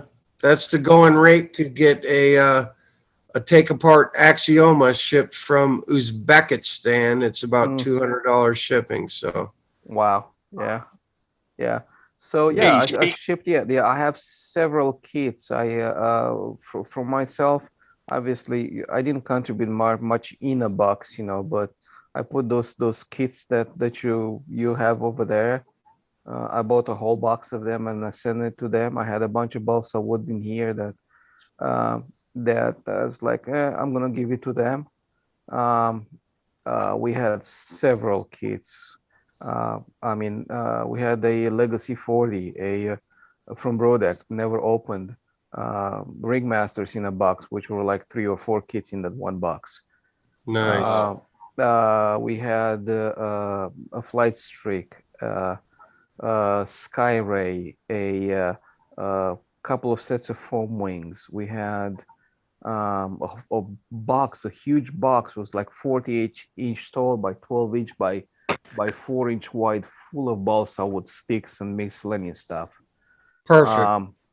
I gave them one of my Tyrannus radios with receiver and servos for them. Is there any way, if you're in contact with those guys, you could get some photographs to share with us one night on the live chat to see, just to show us what they did with some of this stuff, if they, built some of these planes and they're flying? Yeah. It'd be awesome to see what they did with the stuff, Yeah, sure. The problem is that they were like with the COVID bullshit over there, and over it's far worse than here. Sure. With the draconian measures that their government are taking over there. So it probably slowed their builds down a little. to a standstill, and then the club itself was in a process of transitioning to to a new professor and there were some shenanigans over there with a guy that they tried to sneak in there because he knew it's a lot of corruption over there, right? So the guy had no knowledge about model airplanes and stuff like that, and snuck in, and he actually took a couple of their gliders and one of their control line planes out of the building, and he basically stole them. Wow. So those guys are just very low lives, but I'm glad, that because the guy that I sent the stuff to him, he packed up everything, took it at his house, and he said, if you want me to be professor here, you're gonna have to get rid of the guy. And so they got rid of the good guy, so now he's full-time over there basically, and I'm happy for that. So the stuff you sent is in safe hands and it'll get to the kids. Absolutely, yeah, because the guy has a good heart, and that's why I gave it to him, because I actually did trust the guy. Good. That's good deal. Has a good heart. He wants to help the kids, and over there it's got a good heart. And you can find him on control line. Probably is his name is Stefan Yonuts. Can you spell it? Yeah. Go ahead, spell it. Sam Echo Tango Foxtrot Alpha November Stefan. Yes. Yonuts. I as in India, Oscar, November, Utah, Tango. It's not actually Utah, it's uniform, sir. All right, uniform. I'm sorry, I got one wrong. What's wrong with Utah? Oh, it's uniform. Oh yeah, yeah. We're friends on Facebook. We're friends. So yeah. Yes. So you know him then. Yes. Excellent. Yeah. Well, good deal. That was a good thing you did, Tryon. No, I'm always for good them. to try to help kids with modeling somewhere else in the world. You know, I sent a bunch of stuff to this guy in Africa, in Kenya, like 3 years ago, 3 or 4 years ago. And he was just looking for rubber band powered airplanes. And I boxed up a whole bunch of these kits and a bunch of Gillos, rubber band, ready to fly, you know, just slide the wing in thing. And I don't know, it was like $100 worth of stuff. And it only cost me like $22 to ship it to Kenya. And it made it there in like 3 weeks. And then the guy was posting, like this guy lived in a hut, man, literally a village in Kenya. It was a village in Kenya, but he had all these kids flying these rubber band powered airplanes, you know, and they all had big smiles on their face. And that's awesome. Just it feels good to do stuff like that, you know. Yeah, and they are like a kid in a candy store. I mean, yes, the stuff for ourselves that we ignites the spark. Yeah. Yep. That's awesome. You guys, can I interrupt for a second? Just a second, Lynn. I just want to get back to Dennis and get Dennis done. So Dennis came back with the wing is 43 inches. It's a Brodak, and he says thank you. So that kind of solves that mystery. It is a Brodak kit, 43-inch wingspan. And so if it doesn't stunt good, it's nose heavy. He's just nose heavy. If it ain't turned back from the leading edge, does it balance? All right. So let's put it this way. You can get any plane out there and make it stunt good. Pretty much any plane that's built halfway decent and straight and halfway, you know, it's pretty straight and stuff like that. So it's a matter of trimming the plane. So if it doesn't turn, I don't. Never mind. That's Howard. That's background noise. Yeah. So you know whatever you know the even a Skyway or a Ringmaster, you can make it fly good, right? And be pretty competitive. But more so a Magician, which is a flapped plane. So you know. No, it's not. No, it's not. No. No, it's not. Dennis can probably. I just happened to know because of some conversations me and Denny had a while ago. I mean, he can tell you exactly on how much there is a cutout that goes back into the wing for the Magician Brodak. Yeah, but Denny can probably give him the exact location. Yeah. would be But that's my- what I said. You know what I said. What I'm saying is that move the CG back if it's not turning very well, right? And if you need to cut out the wing and stuff like that, you have to do it, right? Then you position your lead outs in the right position to get good line tension everywhere, right? And it's just a matter of trimming the plane, and a little bit by little, you know, you can get it fly better and better, and that's that. Yeah. Let me let Lynn speak. Go ahead, Lynn. I interrupted you. Go ahead. Yeah, I just have a quick question for Mike. Do you remember that plane you showed the other night, the little trainer, the half-aid job, the little disc thing? It was a disc thing with two paint the sticks platter? on. Yeah, the platter. I need some numbers. Just some basic numbers. That's it, baby. Give me some basic numbers. How wide is the disc? How long is the disc? Lenny, why don't I just tell you the site to go to find the plans? Okay, we could do that. That works. So go to www.aeromaniacs, AEROMANIACS.com. That is Herman Lee's website, and he's the guy that designed this and made this.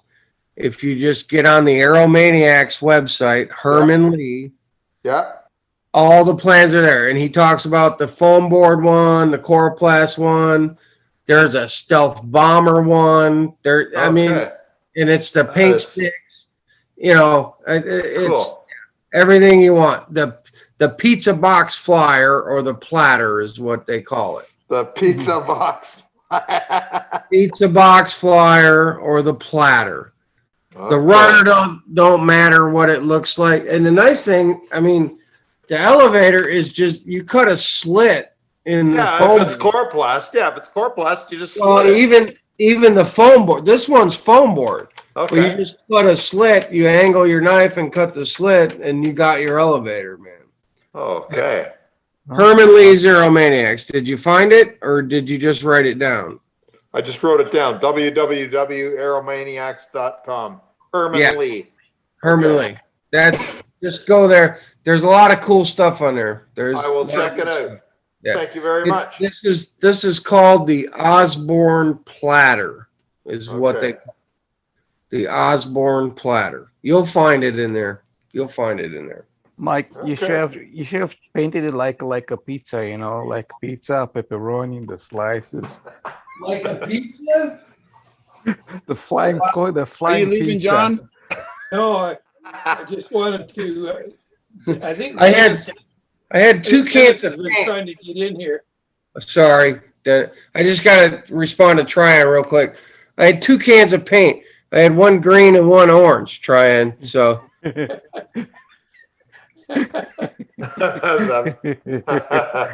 funny. Anyway, Dennis was trying to show us something that looked like a wing, but I wasn't sure what it was. Hey, Dennis. Howdy. You're Hey, we were talking about shipping stuff. Can I do a quick show and tell here? Yeah, I mean, make Oh it my big. God, Dennis has an image on his computer. Are you sick? Denny, the only thing I want to see you showing us is your confirmation for your plane ticket to the Las Vegas I Stunt think Challenge. the box to ship is plain, I think. Yeah. All right. That's what it is. How do you like it so far? Hey, that's very cool. I like it. What's in it? A smoothie. Take apart smoothie. Look at this. Oh, Look at there. He's getting serious, boys. You want confirmation, Mike? That's confirmation. Wow, that is well done. Dennis, you know I was late getting on the show tonight because I was in there booking my flight with my wife. I'm confirmed, flight booked, and car rented. Hotel's already taken care of through Steven. So I'm there. I'm coming in Thursday, leaving Monday, and I got a car. Awesome. Awesome. Good for you. Yeah. Fantastic. That's pretty awesome, Denny. Yeah, that's really nice. So what is Where's that the fuselage? material? Is I can't that see foam or is that wood? It's cardboard. Yeah. A cardboard box lined with 3/4 inch foam. Purple foam from Home Depot, right? Or Lowe's or whatever. Yeah. Homogenized foam, you know, the dense stuff. So basically it's a box within a box. And then all of these bulkheads here hold the parts in place and hopefully keeps everything from crushing. Where's the fuselage? All right. Under the wing, probably. Because it's all foam, it doesn't weigh a lot. I think the whole box is going to weigh maybe 10 or 12 pounds, you know, ready to ship. And let's see. So you're going to ship that to Steven or somebody out there? I think it's going to be my luggage on the airplane. All right. You see my source? Yeah. No, I got it. No, I got a cardboard box from U-Haul. Cost me $5.95. I got a $15 sheet of foam board. Panther foam.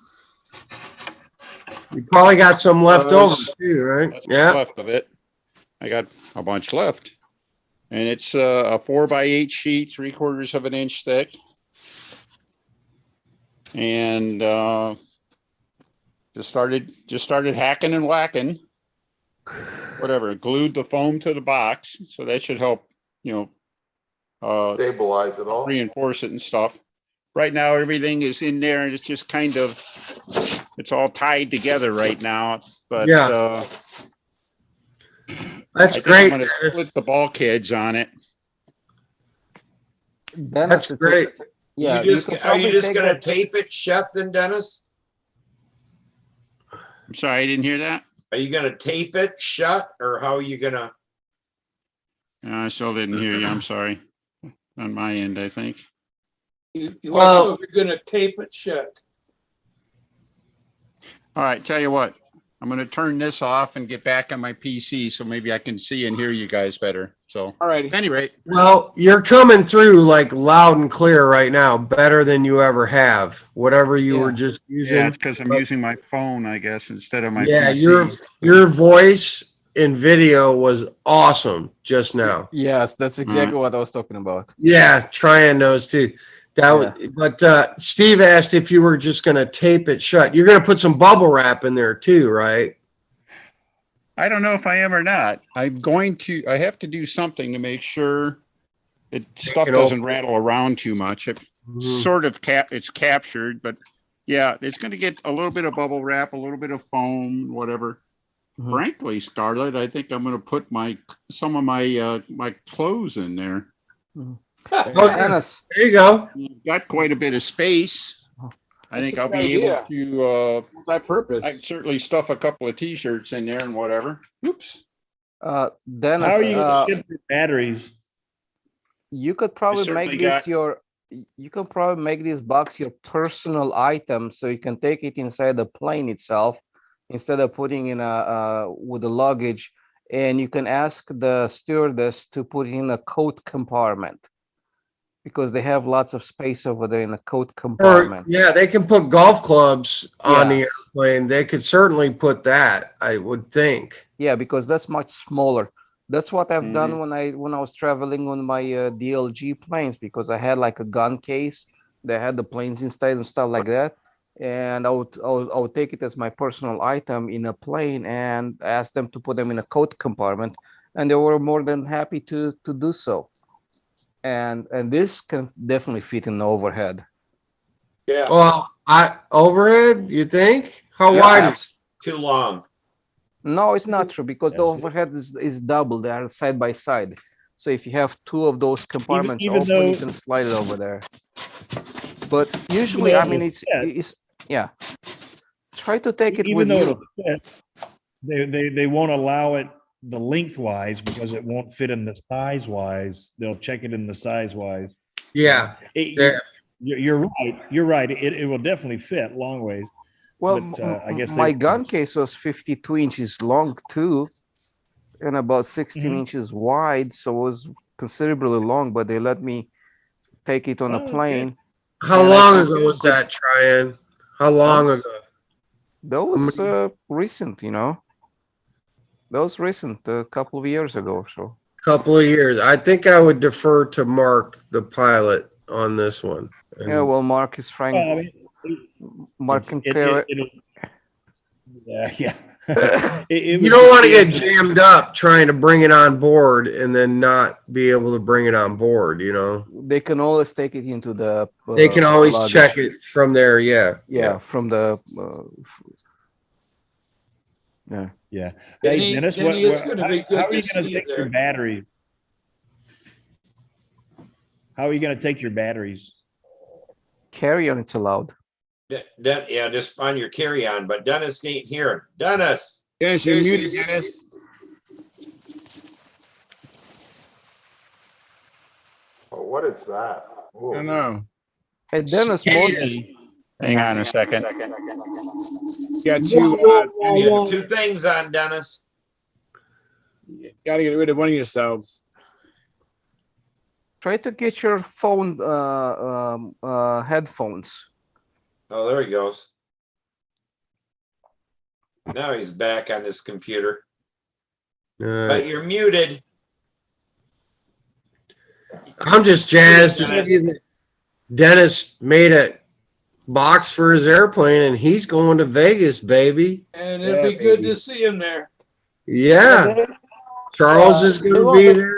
John's going to You be got there. him muted, Charles? No, he has to unmute himself. I can't unmute him. Dennis, Unmute go ahead yourself, and unmute yourself, Dennis. Unmute yourself. They won't let you take batteries on airlines, will they? In a luggage, no, but in a carry-on, yes. Oh, on a carry-on? I thought it was the other way around. No. No, they want to see them and touch them. All right. They're allowed Okay. something like 100 watts total or something like that. And my 4 batteries total much less than that. So they want you to do things like put each one in its own separate plastic bag and be able to hand it over to the TSA folks on the at the inspection and go from there. What about your charger, Denny? Can you bring a charger? Anywhere. I think I would be able to both carry it or, you know, it's electronics. I can't imagine they'd have any trouble with it in the suitcase. You know. Okay. No problem. I don't know. You know. The only thing is that I had to do was you had to get the little ends to plug off your batteries. They wanted that. Oh, that makes sense. That way you can't short it out. I got them somewhere still, but yeah, I had the plugs on there to plug it on. Condoms, little condoms for the connectors. Yeah, that's a good idea. And then I just had to have a LiPo safe bag, and I had all 4 in one bag. They opened them up, poured them out, looked at them, put them back in, and there you go. You're on your way. They didn't give any hassle or anything like that, Dan. I've never actually traveled with them, but you know, if you're going to carry something on an airplane, what would you rather explain? Oh, this is a LiPo battery like my PC uses, or oh, this is a gallon of nitromethane. All right, nitromethane. Good luck with that one. Yeah. You know, I just, you know, and history is filled with people. You know, people have had a lot of trouble with, you know, transporting glow fuel and things like that. So. Yeah, I don't think I'd want to try and take glow fuel on on an airplane anymore. I have no idea how you could get it there. No, you wouldn't. You're gonna have to mix something up when you get there and hope for the best. Yeah. No, not when you're hooked up and you just fly in for the game, man. And the contest director is going to give you an airplane and the fuel when you get there. You know, I was kind of thinking about a world championships. I don't think they're going to give you a plane. Oh yeah, that's a different story, man. I'm going to buy one of those Ukrainian specials if I'm going to go to something like that, and it'll have some batteries that I can do what these guys were just saying. I'm not going to bother with glow fuel. Yeah, I tell you what, at France there, the glow fuel for Stunt didn't show up. Yeah, exactly. There you go. Yeah, and they were using, the combat guys gave them some fuel, and their fuel finally got there. But it wasn't there when we first got there. Wow. And it was coming from England, but something happened getting it in from England to France. And wait, they were using the Combat Guys FAI fuel, which is just 5%, because Yeah, FAI great. Combat uses 5% nitro now. Wow. So the stunt guys had to use 5% when maybe they're running 10 or used to 10, or. I've seen 3 course. days of nothing but trying to get the engines to run. Yeah, exactly. They're not going to 3 run. days. I seen changed out engines, everything. Yeah, because you're going from 61s to 75s and all that kind of happy stuff. Yeah, guys pulling head gaskets, adding head gaskets. Oh man. Oh, on yeah. the US team or just in general? The U.S. team. No. Most of the Europeans flew electric. No. There was a few there that flew glow, but it was not many. Guys, let me interrupt for a minute here. We're going to be transitioning very shortly to the after party, but the only time you can contribute to the show is during a live stream. So I just want to give us like 5 minutes heads up. So out there in the audience, we have 16 viewers. Please consider supporting us. The super chats have been way down, membership's been way down. So unfortunately, you can't do the super chat during the replay, only during the live stream. So if you're just thinking about maybe doing it, please go ahead and smash the super chat and donate. That would be greatly appreciated. And don't forget the memberships, the YouTube memberships start at just $4.99. I think you can do that anytime, even during the replay. You can join the YouTube channel memberships, but you can only do the super chat and ask questions and comment during the live stream. So we're going to be knocking this off in a little while. I just want to give you a heads up. I'm going to try that, see if that helps get our super chats up. So go ahead. Perfect. I'm on. We're waiting for our telephones to ring to take the damn money. I'm waiting. I got my telephone right here. Call me. It's all got our phones. Everybody have your phones ready? Yep, we got them. So I'm ready for that pledge. I got the stream up on the aeromaniacs.com site. So yeah, pretty easy to get to, Lynn. I bought a new phone. I don't know where it is. It's easy to get there from the United States, but it may not even be easy to get there from Canada. They got it closed down for COVID. Yeah. But so you're just getting all kinds of them, just cha-ching. I guess the line's busy. Is that right? That's what the excuse is. The line's busy. Oh, the lines are busy. There you go. Who pulled that up? Hey. Yeah, it was me. Oh, wow. Who pulled that up? That is awesome. That's too much rudder offset. No, it's not. It's perfect. That is so cool.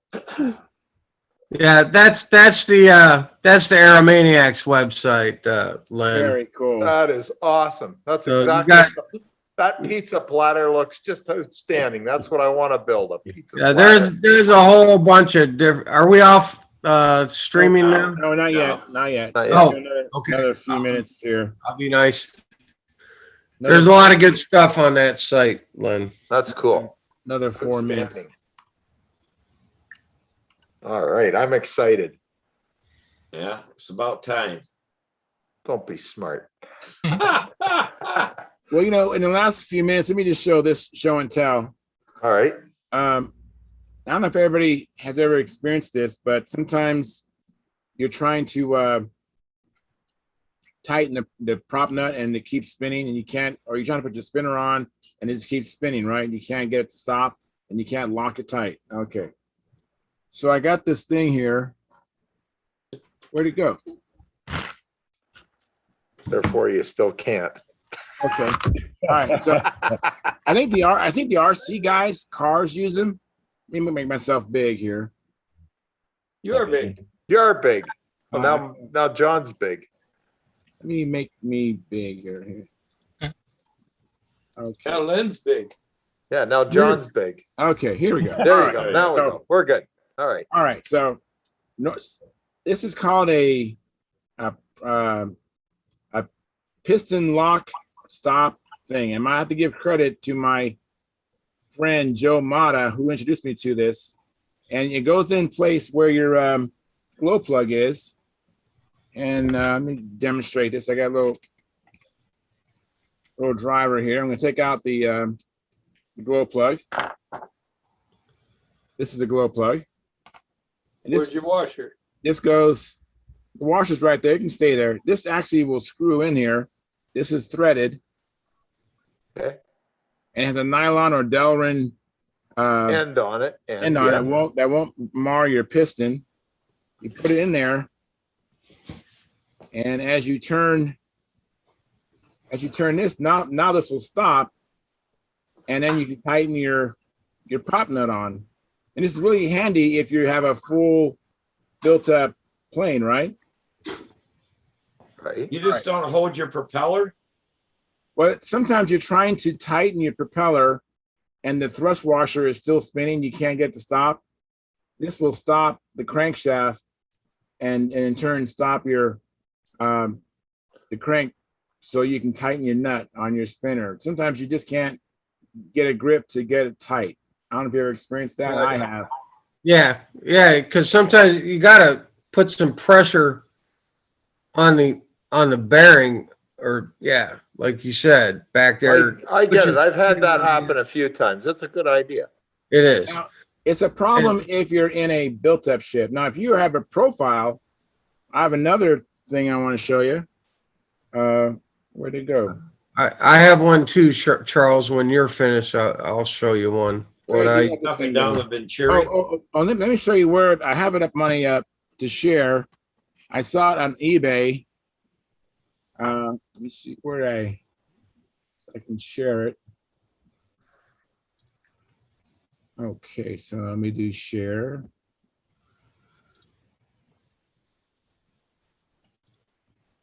All right. So do you guys see it? Yeah. Yeah. Okay. Yeah. It was called aluminum piston locker piston stopper. Yeah. All right. $7. I've seen them as low as $3. All right. Now the other thing is for I'll RC go ahead and cars. the other thing I had was this. Let me get back to let me do a new share. And the second thing, where did it go with that? Where did it go? Whiteboard, phone panel. Huh, I don't know where it went. All right, let me close this. Let me stop sharing this. All right. Now, if you're in a profile, this is not necessary, or you could use this, but this other tool I got, this is great. This will grab your thrust washer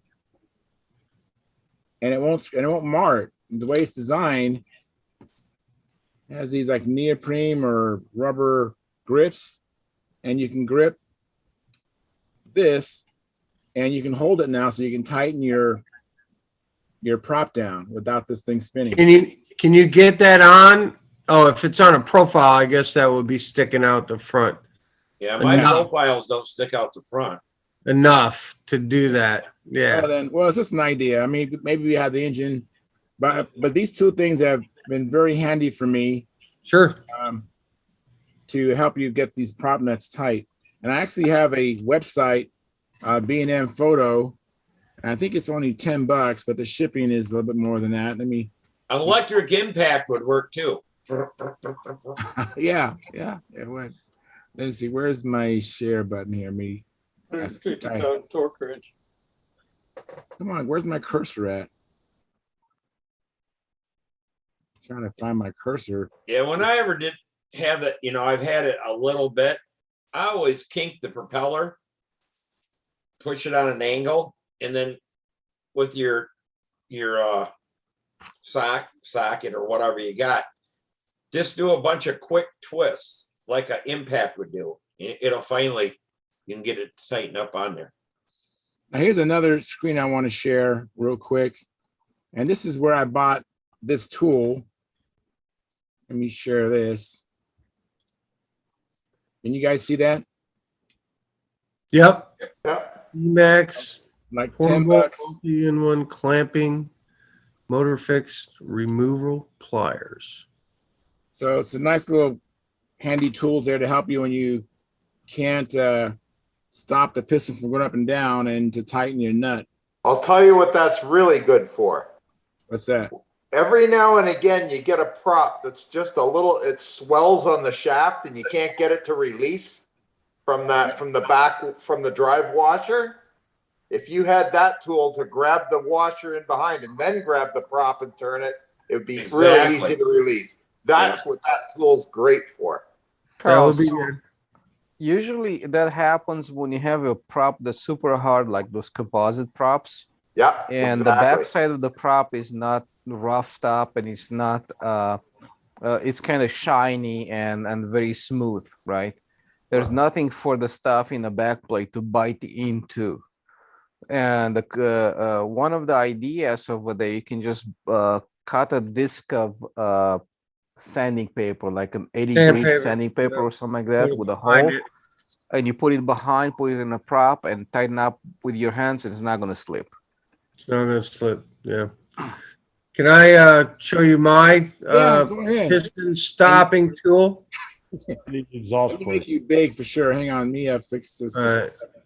Now this only applies to combat guys or people that fly without mufflers, but just a plastic bell crank, because in a match, when you crash the airplane, you break both sides off the propeller, and you have absolutely nothing to grab onto to take it.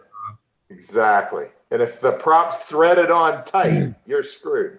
Well, they're not threaded on tight. We keep them so we can, you know, they just poop right off. Okay, yeah. But this is in my combat pit box. Of course, we don't fly with mufflers, so it goes right in the exhaust port, and then you can get a tool on there to take the prop nut off. Because most times we don't just break one side, we break both sides. And they're sharp, and it's kind of hard to grab to try to. You ain't getting a prop off a motor, but you just stick a nylon bell crank in there, boop, and it locks it right down. That'd be nice even for disassembling a motor. Yeah. Well, yeah. I mean, I use this just nylon bell crank. It fits right in there, man. Like no problem. Awesome. And it's not going to hurt the piston. It's not going to hurt the liner. It's not going to hurt anything, man. It's going to put a little mark on your nylon bell crank, but it's not going to hurt any of the internals.